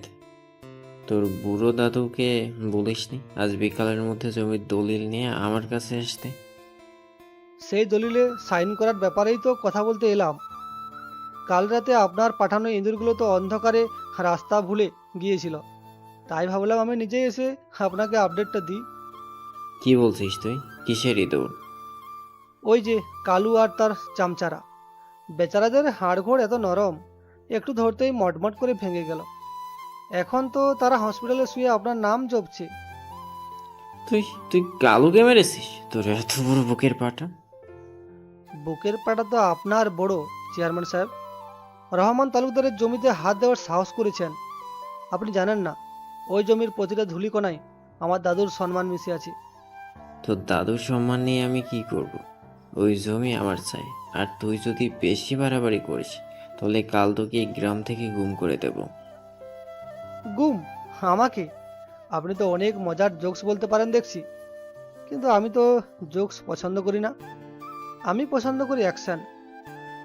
রায়েত সোফা থেকে পা নামিয়ে সোজা হয়ে বসে। তার চোখের দৃষ্টি তীক্ষ্ণ ও ভয়ঙ্কর হয়ে ওঠে। মোতালেব রায়েদের চোখের দিকে তাকিয়ে হঠাৎ একটা অজানা ভয় অনুভব করেন। শুনুন মোতালেব সাহেব, এটা আমার প্রথম এবং শেষ ওয়ার্নিং। এরপর যদি আমার দাদুর বাড়ির দিকে আপনার বা আপনার কোনো কুকুরের নজর পড়ে, তাহলে এই দোতলা বাড়িটা মাটির সাথে মিশিয়ে দিতে আমার 2 সেকেন্ডও সময় লাগবে না। How dare you! তুমি আমার বাবার সাথে এত অ্যারোগ্যান্ট ভাবে কথা বলছো? তুমি কি জানো বাবাকে? আমি জানি নীলা, কিন্তু তোমার বাবা জানে না আমি কে, আর জানার দরকারও নেই। তুমি এখন আমার বাড়ি থেকে বের হও রায়েত, এখনই। নীলা রেগে গিয়ে রায়েতকে ধাক্কা দিয়ে বের করে দেওয়ার জন্য হাত বাড়ায়, কিন্তু রায়েত চোখের পলকে নীলার হাতটা ধরে ফেলে। সে নীলার হাতটা এমনভাবে পেঁচিয়ে নিজের দিকে টানে যে নীলা ভারসাম্য হারিয়ে সরাসরি রায়েদের বুকের ওপর আছড়ে পড়ে। এই ছেলে, তুই আমার মেয়ের গায়ে হাত দিচ্ছিস? মোতালেব তেড়ে আসতে চাইলেও রায়েদের একটা তীক্ষ্ণ চাহনি তাকে থামিয়ে দেয়। রায়েদ নীলার কোমরে শক্ত করে হাত রেখে তাকে নিজের বুকের সাথে একেবারে মিশিয়ে ধরে। নীলা ছাড়ানোর চেষ্টা করলেও রায়েদের পেশিবহুল হাতের গ্রিপ থেকে বের হতে পারে না। বলেছিলাম না নীলা, আগুন নিয়ে খেলো না। তোমার এই ইগো, এই রাগ, এগুলো আমার কাছে বাচ্চাদের খেলনা। তুমি আমাকে ধাক্কা দেবে, তোমার এত ক্ষমতা এখনো হয়নি। আমাকে আমাকে ছাড়ো রায়েত, তুমি খুব খারাপ। আমি কতটা খারাপ সেটা তো তুমি এখনো দেখোনি। যেদিন দেখবে সেদিন তুমি আর এই অহংকার নিয়ে বাঁচতে পারবে না। রায়েদ এক ঝটকায় নীলাকে ছেড়ে দেয়। নীলা ছিটকে গিয়ে সোফায় পড়ে। রায়েদ তার শার্টের কলারটা ঠিক করে মোতালেবের দিকে তাকায়। চেয়ারম্যান সাহেব, মেয়েকে একটু কন্ট্রোলে রাখবেন, নইলে ওর এই ইগো একদিন ওকে ধ্বংস করে দেবে। হাসি তাহলে, ভালো থাকবেন। রায়েদ তার সেই ট্রেডমার্ক ফানি এবং অ্যারোগেন্ট হাসিটা দিয়ে ড্রয়িং রুম থেকে বেরিয়ে যায়। মোতালেব রাগে কাঁপছেন, আর নীলা সোফায় বসে নিজের বুকের উপর হাত রেখে জোরে জোরে শ্বাস নিচ্ছে। তার মনে হচ্ছে রায়েদ শুধু তার শরীর নয়, তার অহংকারকেও পিষে দিয়ে গেল। সময়টা দুপুরের শেষ ভাগ। অন্যদিকে ঢাকার হজরত শাহজালাল আন্তর্জাতিক বিমানবন্দর। চারপাশের কোলাহলের মধ্যে হঠাৎ ভিআইপি টার্মিনাল থেকে বেরিয়ে আসে 4 জন স্যুটবুট পরা বিদেশি লোক। তাদের চেহারায় কোনো আবেগ নেই, শুধু পেশাদারি খুনির কাঠিন্য। এদের লিডার জনসন, তার হাতে একটা ট্যাবলেট যেখানে রায়েদের ছবি জলজল করছে। এই হলো লক্ষ্য, বায়েদ তালুকদার, তালুকদার সাম্রাজ্যের উত্তরাধিকারী। বর্তমানে একটি প্রত্যন্ত গ্রামে লুকিয়ে আছে। Boss, Victor wants him alive or dead. Victor ওকে মেরে ফেলতে চায়, কিন্তু তার আগে ও চায় আর প্রিয়জনের কষ্ট পেতে দেখুক। আমরা প্রথমে দাদা আর বোনকে শেষ করব। When do you move? বাইরে আমাদের একজন স্থায়ী লোক অপেক্ষা করছে। সে অস্ত্র আর যানবাহনের ব্যবস্থা করবে। আজ রাতেই আমরা হামলা চালাবো। চলো এগোই। জনসন আর তার টিম কালো একটা এসইউভিতে উঠে বসে। গাড়িটি সোজা হাইওয়ে ধরে গ্রামের দিকে রওনা দেয়। তারা আমেরিকার আন্ডারওয়ার্ল্ডের সবচেয়ে ভয়ঙ্কর কিলার টিম। তারা জানে না যে তারা শিকার করতে যাচ্ছে নাকি নিজেরাই শিকার হতে চলেছে। অন্যদিকে গ্রামের মাঠে আরেকটা বিপদ ঘনিয়ে আসছে। রিয়াকে নদীর ঘাটে শুভর সাথে কথা বলতে দেখেছিল গ্রামের বখাটে ছেলে রফিক। রফিক অনেকদিন ধরেই রিয়াকে পছন্দ করে। সে তার দলবল নিয়ে মাঠের এক কোণায় শুভর জন্য অপেক্ষা করছিল। শুভ কাজ শেষ করে বাড়ি ফেরার পথে রফিক তার দলবল তার রাস্তা আটকায়। কিরে শুভ, তোর তো দেখি ডানা গজাইছে। তুই রহমান বৈরার নাতনির লগে নদীর ঘাটে প্রেম করস, রাস্তা ছাড়েন রফিক ভাই, আমি কারোর সাথে প্রেম করি না। মিশা কথা কস, আমি নিজের চোখে দেখছি তুই রিয়ার হাত ধইরা বসে আছিলি। তুই জানিস না রিয়া আমার টার্গেট? আপনাদের মতো খারাপ ছেলেদের টার্গেট হওয়া মেয়ে রিয়া না। আপনারা সরুন। ওর সাহস তো কম না। এই ধর তো শালারে, আজ ওরে এমন মায়ের দিমু যে জীবনে আর কোনো মায়ের দিকে তাকাইতে পারবো না। রফিকের দুজন চামচা শুভর দিকে তেড়ে আসে। শুভ সাধারণ কৃষক হলেও তার গায়ে অনেক জোর। সে এক ধাক্কায় একজনকে মাটিতে ফেলে দেয় এবং অন্যজনের মুখে একটা শক্ত ঘুষি মারে। আমি গন্ডগোল চাই না রফিক ভাই, আমাকে যেতে দেন। তুই আমার লোকের মারলি, আজ তোরে একদিন কি আমার একদিন। রফিক আর তার বাকি তিনজন লোক একসাথে শুভর ওপর ঝাঁপিয়ে পড়ে। শুভ একা চারজনের সাথে লড়াই করতে থাকে। সে বেশ কয়েকজনকে কাবু করে ফেললেও পেছন থেকে হঠাৎ একজন একটা ভারী লোহার রড নিয়ে শুভর মাথায় সজোরে বাড়ি মারে। আহ! শুভ মাথায় হাত দিয়ে মাটিতে লুটিয়ে পড়ে। তার মাথা থেকে গলগল করে রক্ত বের হতে থাকে। রফিক শুভর বুকে একটা লাথি মেরে থুতু ফেলে। এটা তোরে ট্রেলার দিলাম, এরপর যদি রিয়ার আশেপাশে তোরে দেখি জ্যান্ত পইতা ফেলাবো। চল সবাই। রফিক আর তার দলবল শুভকে রক্তাক্ত অবস্থায় মাঠে ফেলে রেখে চলে যায়। শুভর চোখ ঝাপসা হয়ে আসছে। সে অজ্ঞান হয়ে যাওয়ার আগে শুধু রিয়ার হাসি মুখটা দেখতে পায়। এদিকে দুপুরের সেই ঘটনার পর নীলার মন কোনোভাবে শান্ত হচ্ছে না। ড্রয়িং রুমের সবার সামনে রায়েদের ওই স্পর্ধা, ওই অ্যাটিটিউড আর মোতালেবের মতন চেয়ারম্যানকে দেওয়া ওয়ার্নিং, সবকিছু মিলিয়ে নীলার মাথায় শুধু একটাই প্রশ্ন ঘুরপাক খাচ্ছে। রায়েত আসলে কে? সে কি সত্যি একটা বেকার ছেলে, নাকি এর পেছনে অন্য কোনো বড় রহস্য লুকিয়ে আছে? নীলা তার বাড়ির পেছনের জানালা দিয়ে দেখতে পায় রায়েত গ্রামের বাইরের জঙ্গলের দিকে একাই হেঁটে যাচ্ছে। নীলা আর নিজেকে আটকাতে পারে না। সে চুপি চুপি রায়েতের পিছু নেয়। আজ আমি ওর আসল রূপ বের করেই ছাড়বো। ও নিজেকে খুব স্মার্ট ভাবে, তাই না? আজ ওর সব চালাকি আমি ভিডিও করে বাবাকে দেখাবো। জঙ্গলটা বেশ ঘন। রায়েত জঙ্গলের একটু ভেতরে একটা পুরনো বট গাছের নিচে এসে দাঁড়ায়। সে তার কাঁধের ব্যাগ থেকে একটা অত্যাধুনিক স্লিম ল্যাপটপ বের করে। নীলা একটু দূরে একটা ঝোপের আড়ালে লুকিয়ে এইসব দেখছে। ল্যাপটপ? এই বেকার ছেলের কাছে এত দামি ল্যাপটপ এলো কোথা থেকে? রায়েত ল্যাপটপটা অন করে এবং খুব দ্রুত কিছু কোড টাইপ করতে থাকে। ল্যাপটপের স্ক্রিনে কিছুক্ষণের মধ্যে কোটি কোটি ডলারের ট্রানজ্যাকশনের ডেটা ফ্ল্যাশ করতে শুরু করে। নীলা তার আইফোন বের করে ভিডিও রেকর্ডিং অন করে স্ক্রিন জুম করার চেষ্টা করে। ও মাই গড, এত ডলারের হিসাবও কেন করছে? ও কি কোনো মাফিয়া গ্যাংয়ের সাথে যুক্ত? নীলা ভিডিও করতে এতটাই মগ্ন হয়ে যায় যে সে খেয়ালই করে না রায়েত কখন তার ল্যাপটপ বন্ধ করে দিয়েছে। হঠাৎ নীলার মনে হয় তার পেছনে কেউ একজন দাঁড়িয়ে আছে।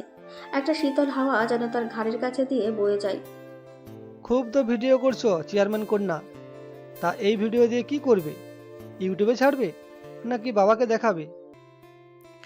আহ! তুমি কখন এখানে এলে? তুমি তো ওখানে ছিলে। তুমি কি ভেবেছো তুমি লুকিয়ে আমার পিছু নেবে আর আমি টেরও পাবো না? তুমি তো দেখছি গোয়েন্দাগিরিতে একদম কাঁচা। তুমি আমার ফোন ছাড়ো। তুমি এই জঙ্গলে কি করছিলে? ওই ল্যাপটপে কিসের এত ডলারের হিসাব? তোমার তো অনেক জানার শখ দেখছি। তা তুমি কি জানো বেশি কৌতূহল মানুষের আয়ু কমিয়ে দেয়? নীলা কিছু বলার আগে রায়েত এক ঝটকায় নীলার হাত থেকে আইফোনটা কেড়ে নেয়। তারপর কোনো কথা না বলে ফোনটা সোজা পাশের একটা বড় পাথরের উপরে ছুঁড়ে মারে। দামি আইফোনটা সাথে সাথে ভেঙে টুকরো টুকরো হয়ে যায়। তুমি পাগল হয়ে গেছো? আমার ফোনটা ভেঙে দিলে কেন? ফোন ভেঙেছি কারণ ওই ফোনে এমন কিছু ছিল যা তোমার দেখার কথা নয়, আর এখন আমি যা করব সেটা হয়তো তোমার সহ্য করার ক্ষমতা নেই।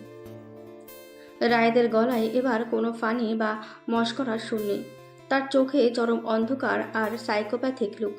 সে নীলাকে একটানে কাছে নিয়ে আসে এবং একটা বড় গাছের গুড়ির সাথে সজোরে চেপে ধরে। ছাড়ো আমাকে, তুমি আমাকে ভয় দেখাচ্ছ। ভয়? ভয় তো তুমি এখনো পাওনি নীলা। তুমি শুধু আমার ফানি রূপটা দেখেছো।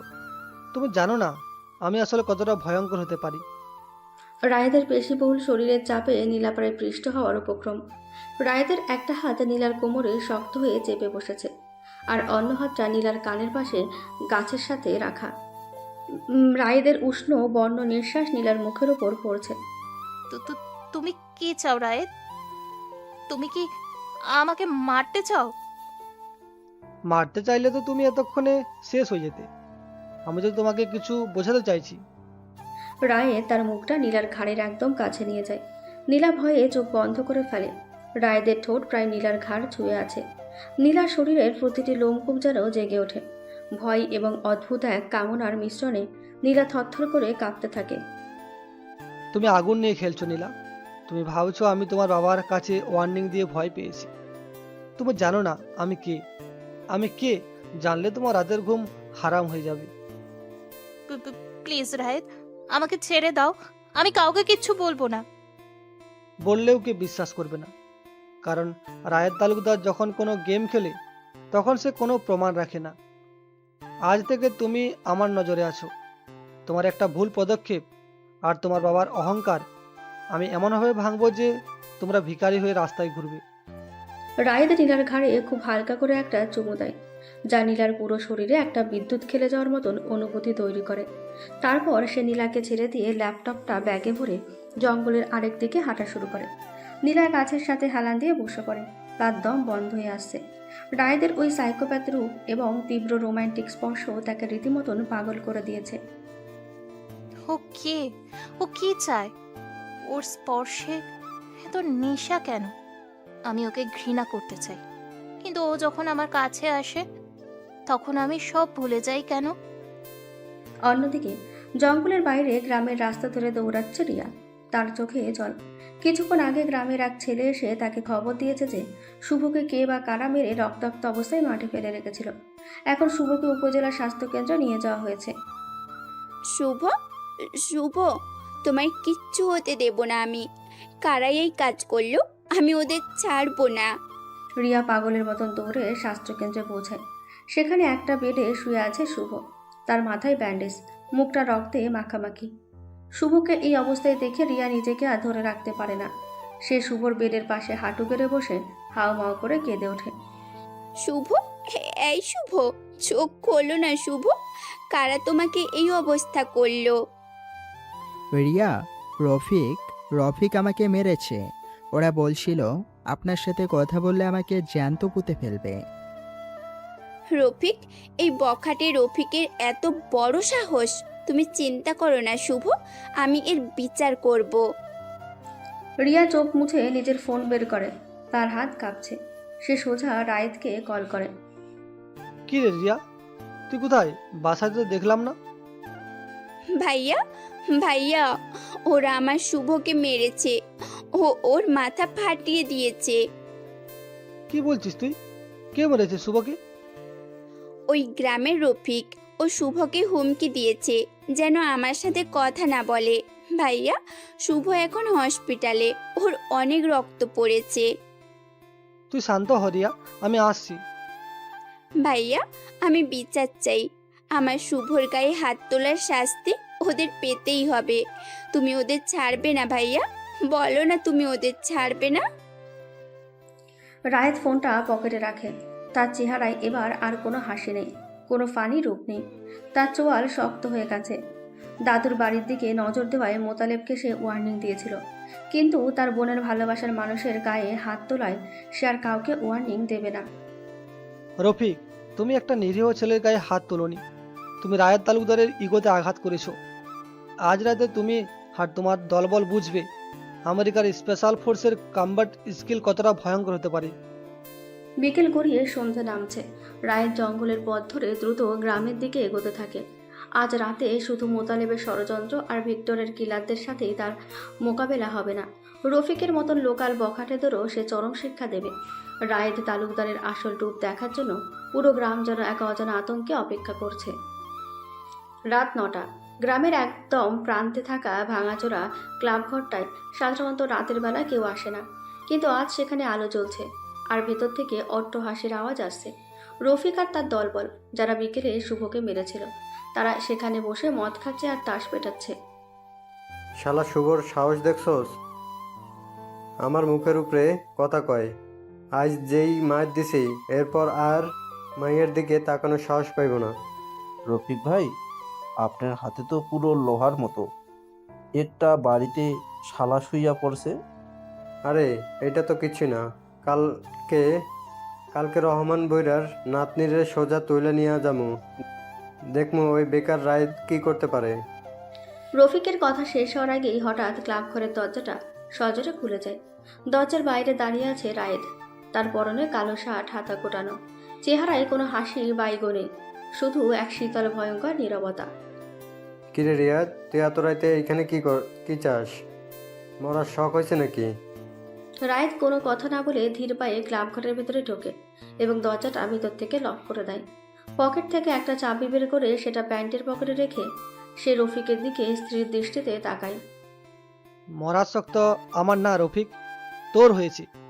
তুই আমার বোনের পছন্দের মানুষের গায়ে হাত তুলেছিস। ওরে বাবা, বেকার পোলা আইছে বোনের বিচার করতে, তুই কি করবি রে? আমার লগে তোরও কি আইজ হসপিটালে পাঠামো?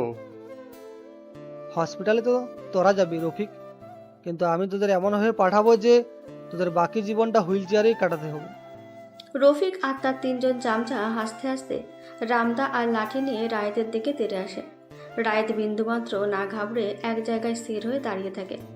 চামচা ওয়ান যখন লাঠি দিয়ে রায়েদের মাথায় আঘাত করতে যায়, রায়েদ বিদ্যুতের বেগে নিচু হয়ে লাঠিটা এড়িয়ে যায় এবং তার পেটে একটা ভয়ঙ্কর পাঞ্চ মারে। চামচা এক রক্তবমি করে মাটিতে লুটিয়ে পড়ে। শালা তো অনেক তেজ, ধর ওরে। বাকি দুজন রায়েদের উপর একসাথে ঝাঁপিয়ে পড়ে, কিন্তু রায়েদ আমেরিকান স্পেশাল ফোর্সের ট্রেনিং কাজে লাগিয়ে শূন্যে লাফিয়ে একজনের মুখে এমন একটা কিক মারে যে তার চোয়ালের হাড় মুটকে যাওয়ার শব্দ পুরো ক্লাবে প্রতিধ্বনিত হয়। অন্যজনের হাত মুচকে ধরে রায়েদ তাকে সোজা দেওয়ালের সাথে আছাড় মারে। মাত্র কয়েক সেকেন্ডের মধ্যে রফিকের তিনজন লোক পঙ্গু হয়ে মেঝেতে পড়ে ফোপাচ্ছে। তুই মানুষ না ভূত? তুই এত মারামারি শিখলি কই? আমি তো এখনো শুরুই করিনি রফিক, তুই আমার বোনের চোখের জল ফেলেছিস। এর দাম তোকে তোর পা দিয়ে চোকাতে হবে। রফিক রামদা দিয়ে রায়েদের দিকে পাগলের মতন কোপ মারে। রায়েদ খুব সহজে সেটা আটকে দিয়ে রফিকের হাত থেকে রামদাটা কেড়ে নেয় এবং সেটা দূরে ছুঁড়ে ফেলে দেয়। তারপর রফিকের গলা ধরে তাকে শূন্য তুলে একটা টেবিলে সজোরে আছাড় মারে। টেবিলটা ভেঙে টুকরো টুকরো হয়ে যায়। আমার সাইডে দে রায়েদ, আমি আর জীবনও শুভর দিকে তাকামু না, রিয়ার নামও মুখে নেব না। নাম তো তুই নিতে পারবি রফিক, কিন্তু নিজের পায়ে দাঁড়িয়ে নেওয়ার ক্ষমতা আমি রাখবো না। রায়েদ রফিকের ডান পায়ের ওপর এমন জোরে একটা লাথি মারে যে পায়ের হাড় ভেঙে চামড়া ফুঁড়ে বেরিয়ে আসার উপক্রম হয়। রফিকের ভয়ঙ্কর চিৎকারে ক্লাব ঘর কেঁপে ওঠে।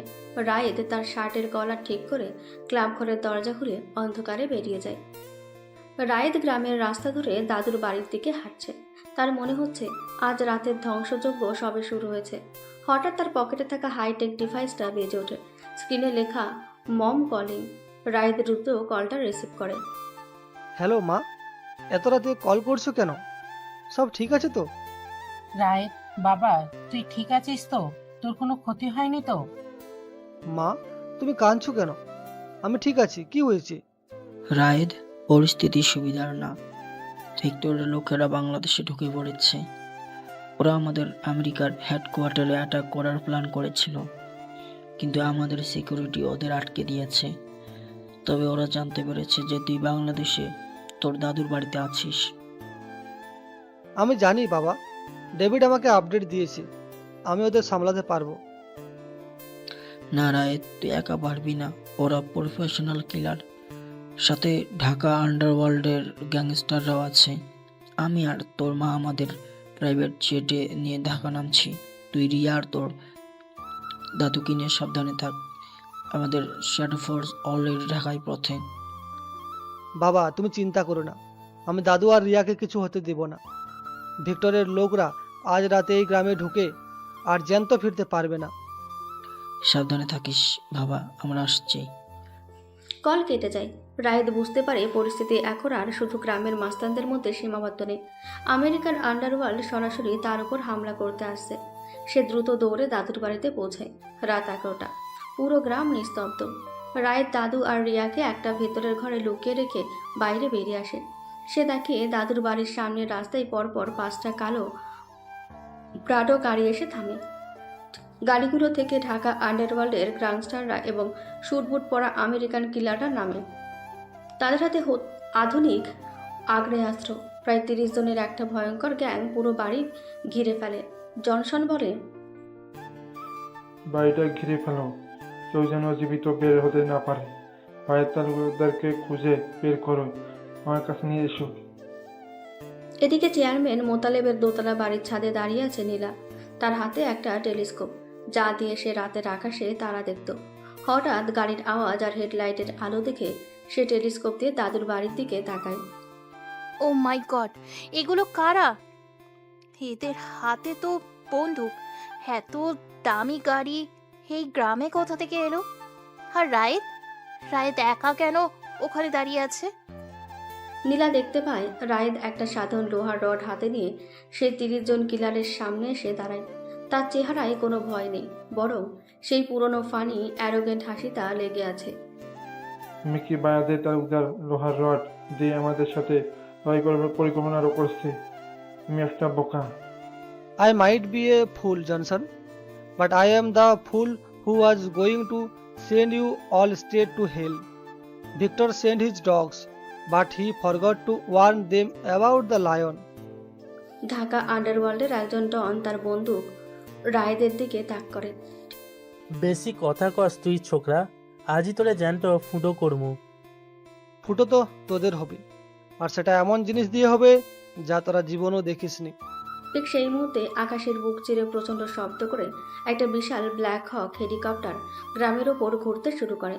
হেলিকপ্টারের পাখার প্রচণ্ড বাতাসে চারপাশে ধুলো উঠতে থাকে। গ্যাংস্টাররা এবং কিলাররা অবাক হয়ে আকাশের দিকে তাকায়। নীলাও তার ছাদ থেকে টেলিস্কোপে এই দৃশ্য দেখে পাথর হয়ে যায়। হেলিকপ্টার এই গ্রামে? এটা কি হচ্ছে? হেলিকপ্টার থেকে একটা শক্তিশালী সার্চ লাইটের আলো সোজা রায়েদের ওপর এসে পড়ে। সেই আলোর নিচে রায়েদকে আর কোনো সাধারণ গ্রামের বেকার ছেলে মনে হচ্ছে না। তাকে মনে হচ্ছে এক ক্ষমতাধর অপ্রতিরোধ বিলিয়নিয়র, যে পুরো অন্ধকার জগৎকে একা শাসন করতে পারে। রায়েদ তার হাতের রডটা মাটিতে ছুঁড়ে ফেলে দেয় এবং তার ট্রেডমার্ক ইগোস্টিক হাসি দিয়ে কিলারদের দিকে তাকায়। গেম ইজ ওভার, বয়স। Welcome to my world. রাতে নিকশ কালো অন্ধকার চিরে আকাশে ঘুরতে থাকা ব্ল্যাক হক হেলিকপ্টারের প্রচণ্ড শব্দে পুরো গ্রাম কাঁপছে। দাদুর বাড়ির সামনে দাঁড়িয়ে থাকা 30 জন কিলার এবং গ্যাংস্টারের চোখে মুখে চরম বিভ্রান্তি। হেলিকপ্টারের শক্তিশালী সার্চ লাইটের আলো ঠিকরে পড়ছে রায়েদের উপর। রায়েদের হাতের লোহার রডটা মাটিতে পড়ে আছে, আর তার ঠোঁটে সেই চেনা হিমশীতল হাসি। ওকে গুলি করো, এখনই গুলি করো। জনসনের নির্দেশে আমেরিকান কিলাররা বন্দুক তাক করার আগেই হেলিকপ্টার থেকে পরপর 10টি মোটা দড়ি বেয়ে নিচে নেমে আসে কালো পোশাক পরা স্পেশাল কমান্ডোরা। তাদের বুকে আমেরিকার সবচেয়ে ভয়ঙ্কর private military company shadow forces এর ব্যাজ জ্বলজ্বল করছে। কমান্ডোরা মাটিতে পা রাখতেই চোখের পলকে তাদের লেজার সাইট যুক্ত স্বয়ংক্রিয় রাইফেলগুলো কিলারদের দিকে তাক হয়ে যায়। ড্রপ ইওর ওয়েপেন্স নাও। আর ওইগুলো কার? মিলিটারি নাকি? গুলি চালা সবাই। ডন তার পিস্তল বের করে গুলি চালানোর আগেই রায়েদ বিদ্যুতের বেগে মুভ করে। সে এক লাফে ডনের সামনে গিয়ে তার হাতটা এমনভাবে মুচকে ধরে যে পিস্তলটা মাটিতে পড়ে যায়। এরপর রায়েদ ডনের হাঁটুতে একটা ভয়ঙ্কর কিক মারে। ডন আর্তনাদ করে মাটিতে পড়ে। বলেছিলাম না তোদের ফুটো করার জন্য এমন জিনিস আসবে যা তোরা জীবনও দেখিসনি। তুমি কি ভাবে এই ভারতের সৈন্যরা তোমাকে বাঁচাতে পারবে বাইরে? They are not mercenaries, Johnson. They are my employees, and you just trespassed on my property. ডন আর্তনাদ করে মাটিতে বসে পড়ে। জনসন রাগে অন্ধ হয়ে তার কন্ট্যাক্ট নাইফ বের করে রায়েদের দিকে তেড়ে আসে। রায়েদ একটুও না সরে জনসনের হাতটা মাঝপথে আটকে দেয়। তারপর স্পেশাল কম্প্যাক্ট স্কিল ব্যবহার করে জনসনের কনুয়ের জয়েন্টটা উল্টো দিকে ঘুরিয়ে দেয়। হাড় ভাঙার মটমট শব্দে চারপাশ স্তব্ধ হয়ে যায়। জনসন যন্ত্রণায় ছটফট করতে করতে মাটিতে লুটিয়ে পড়ে। ভিক্টরকে গিয়ে বলবি ওর সাম্রাজ্য আমি অলরেডি কিনে নিয়েছি, এখন শুধু ওর শ্বাস নেওয়াটা বন্ধ করা বাকি। বাকি কিলার এবং গ্যাংস্টাররা রায়েদের এই ভয়ঙ্কর রূপ আর কমান্ডোদের লেজারের আলো দেখে নিজেদের অস্ত্র মাটিতে ফেলে হাত তুলে স্যালেন্ডার করে। ঠিক সেই মুহূর্তে মোতালেব চেয়ারম্যান হাসতে হাসতে তার বাড়ি থেকে বেরিয়ে আসেন। তিনি ভাবছেন এগুলো সব তার ভাড়াটে গুন্ডা। সাব্বাস কলম, সাব্বাস। তোরা তো দেখি ঢাকা থেকে একদম মিলিটারি ভাড়া করে এনেছিস। আজ রহমানপুরের জমি আমার। চেয়ারম্যান সাহেব, আপনার চোখের পাওয়ার তো দেখছি অনেক কমে গেছে। কালুকে তো আমি আগেই হসপিটালে পাঠিয়েছি। আর এরা আপনার লোক না, এরা আমার লোক। তোর লোক? তুই কি আজে বাজে বকছিস বেকার ছেলে? এই, তোরা ওকে ধরছিস না কেন? মোতালেবের কথা শেষ হওয়ার আগে গ্রামের প্রধান রাস্তা দিয়ে পরপর 5টি কালো ল্যান্ড ক্রুজার এসে থামে দাদুর বাড়ির সামনে। মোতালেব অবাক হয়ে তাকিয়ে থাকেন। গাড়িগুলোর দরজা খুলে যায়।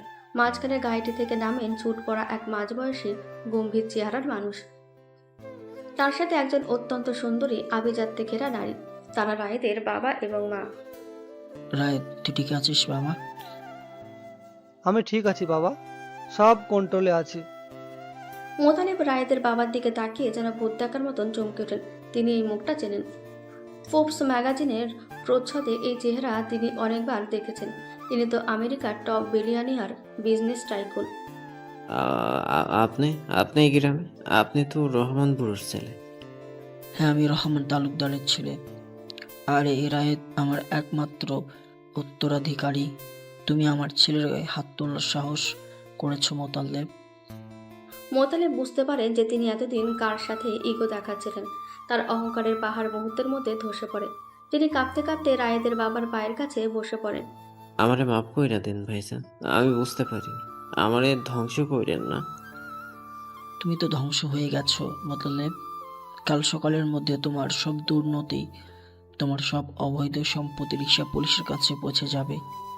Shadow forces take them away. কমান্ডোরা মোতালেব এবং গ্যাংস্টারদের ধরে গাড়িতে তুলতে শুরু করে। ঠিক তখনই দাদুর বাড়ির দরজা খুলে যায়। রহমান দাদু লাঠিতে ভর করে কাঁপতে কাঁপতে বাইরে বেরিয়ে আসেন। তার পেছনে রিয়া। দাদু তার 25 বছর আগে হারিয়ে যাওয়া ছেলেকে চোখের সামনে দেখে থমকে দাঁড়ান। বাবা, তুই ফিরে এসেছিস বাবা। বাবা, তুই ফিরে এসেছিস বাবা। আমার অহংকার তুই ভেঙে দিয়েছিস। আব্বা। রায়েতের বাবা ছুটে গিয়ে দাদুকে জড়িয়ে ধরেন। 25 বছরের জমানো অভিমান আর কষ্ট আজ চোখের জলে ধুয়ে যাচ্ছে। রায়েত এবং রিয়া চুপচাপ দাঁড়িয়ে এই দৃশ্য দেখছে। আমাকে মাফ করে দে বাবা, আমি অনেক বড় ভুল করেছিলাম। আমার জমিদারির অহংকার আমাকে অন্ধ করে দিয়েছিল। আব্বা, 25 বছর আগে আমাকে আপনি বাড়ি থেকে বের করে দিয়েছিলেন, কারণ আমি একটা গরিব সাধারণ ঘরের মেয়েকে ভালোবেসে বিয়ে করেছিলাম। আপনি বলেছিলেন ওই মেয়ে আমাদের তালুকদারের বংশের সম্মান নষ্ট করবে। আমি পাগল ছিলাম রে বাবা। আমি বুঝতে পারিনি ভালোবাসার চেয়ে আর কোনো বংশ পরিচয় হয় না। আজ দেখুন আব্বা, সেই গরিব ঘরের মেয়েটাই আমার হাত ধরে আমেরিকায় একটা সাম্রাজ্য গড়ে তুলেছে। আর তার গর্বের সন্তান আপনার এই নাতি রায়েত আজ একা পুরো গ্রামের সম্মান বাঁচিয়েছে। দাদু রায়েদের মায়ের দিকে তাকান। রায়েদের মা শাড়ির আঁচল দিয়ে চোখ মুছেন। দাদু এগিয়ে গিয়ে রায়েদের মায়ের মাথায় হাত রাখেন।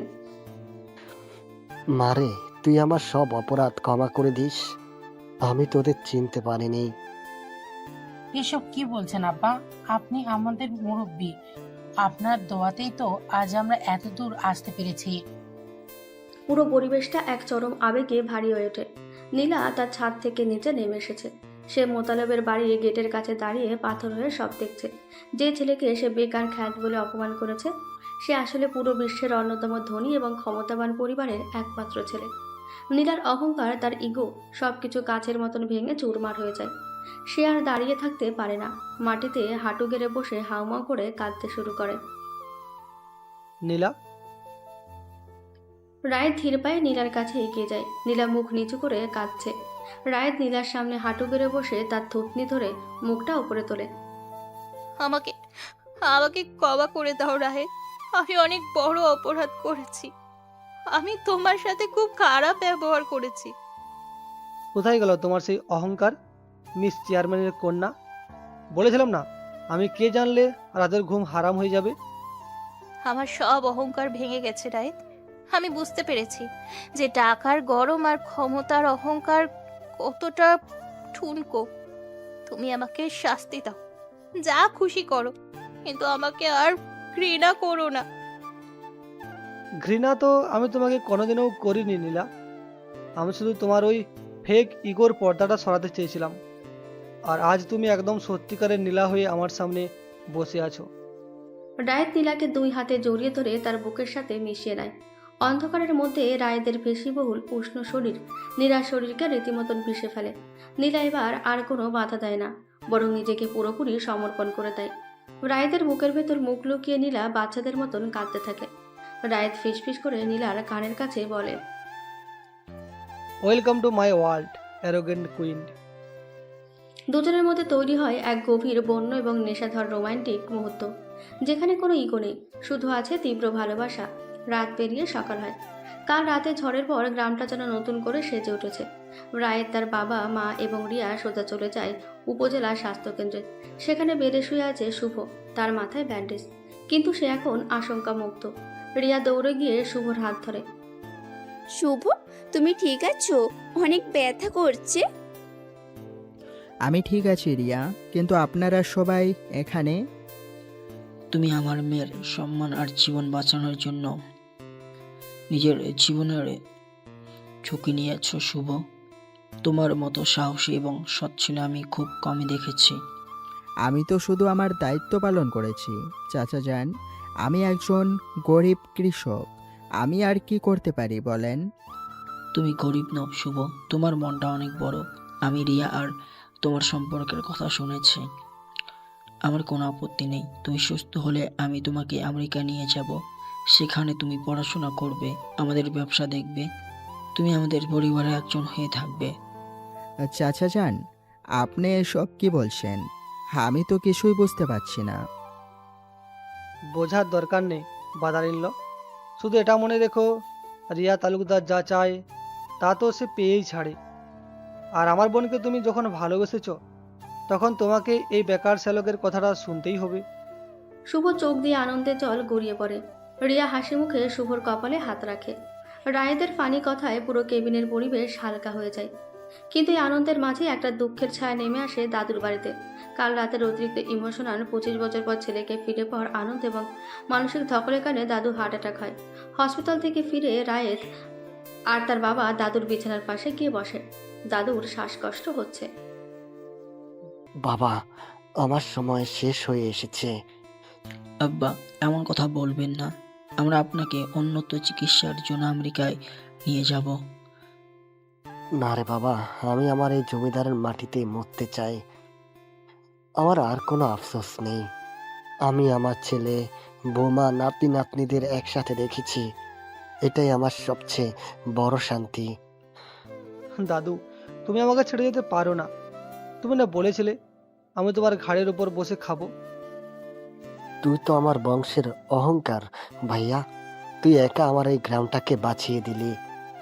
তুই আমার চোখের মনি। তোরা সবসময় সবাই একসাথে থাকিস। রায়েদের মতন এত ইগোওয়ালা অ্যাটিটিউড দেখানো ছেলেও আজ দাদুর বুকের উপর মাথা রেখে বাচ্চাদের মতন হাওমাও করে কেঁদে ওঠে। দাদু হাসতে হাসতে কালেমা পড়তে পড়তে শেষ নিঃশ্বাস ত্যাগ করেন। পুরো জমিদার বাড়িতে কান্নার রোল পড়ে যায়। দাদুর মৃত্যু যেন একটি যুগের অবসান ঘটিয়ে যায়। দুপুর গড়িয়ে বিকেল। দাদু জানাজা এবং দাফন শেষে গ্রামের পরিবেশ বেশ শান্ত। রায়েতদের ফিরে যাওয়ার সময় হয়েছে। আমেরিকার আন্ডারওয়ার্ল্ডের ভিক্টরের পুরো গ্যাং ধ্বংস করতে রায়েতকে এখনই ফিরতে হবে। গ্রামের বাইরের খোলা মাঠে রায়েদের প্রাইভেট ব্ল্যাঙ্ক হোক হেলিকপ্টারটি স্টার্ট দেওয়া হয়েছে। পাখার প্রচণ্ড শব্দে ধুলো উঠছে। রিয়া আর শুভ চোখের জলে একে অপরের থেকে সাময়িক বিদায় নিচ্ছে। রায়েদ, তুই তৈরি তো? ভিক্টর কিন্তু এবার আরো বড় আঘাত আনার চেষ্টা করবে। ভিক্টর আর কোনো আঘাত হানতে পারবে না বাবা। আমি এবার আমেরিকায় গিয়ে ওর সাম্রাজ্যর শেষ ইটটাও উপড়ে ফেলবো। রায়েদ ব্ল্যাক স্যুট পরে হেলিকপ্টারের সামনে দাঁড়িয়ে আছে, চোখে কালো সানগ্লাস। ঠিক তখনই দূর থেকে দৌড়ে আসে নীলা। নীলার পরনে আজ কোনো দামি জামা নেই, শুধু একটা সাধারণ সুতির শাড়ি। মুখে কোনো মেকআপ নেই, চোখের নিচে কান্নার দাগ। সে পুরোপুরি এক সাধারণ প্রেমিকা। রায়েত, রায়েত প্লিজ যেও না। নীলা, তুমি তো দৌড়ে এসেছো কেন? তোমার তো স্কুটি ছিল। আমার আর স্কুটির দরকার নেই রায়েত, আমার শুধু তোমাকে দরকার। তুমি কি আমাকে এভাবে একা ফেলে চলে যাবে? তুমি কি আর কোনোদিন আসবে না? আমি গেলে তো তোমার খুশি হওয়া উচিত। গ্রামের ওই অহংকারী চেয়ারম্যানের মেয়ে তো আমাকে দু চোখে দেখতে পারতো না। আমি তোমার পায়ে পড়ি রায়, আমাকে আর ওই অহংকারের কথা মনে করিয়ে দিও না। আমি সব ছেড়ে দিয়েছি, আমি শুধু তোমার নীলা হয়ে বাঁচতে চাই। তুমি আমাকে সাথে নিয়ে চলো। রায়ের তাসে ট্রেডমার্ক ফানি অথচ তীব্র অ্যারোগেন্ট হাসিটা দেয়। সে পকেট থেকে কয়েক মিলিয়ন ডলারের একটি চকচকে ডায়মন্ড রিং বের করে। তারপর নীলার হাতটা নিজের হাতের মুঠোয় নিয়ে আংটিটা নীলার অনামিকায় পরিয়ে দেয়।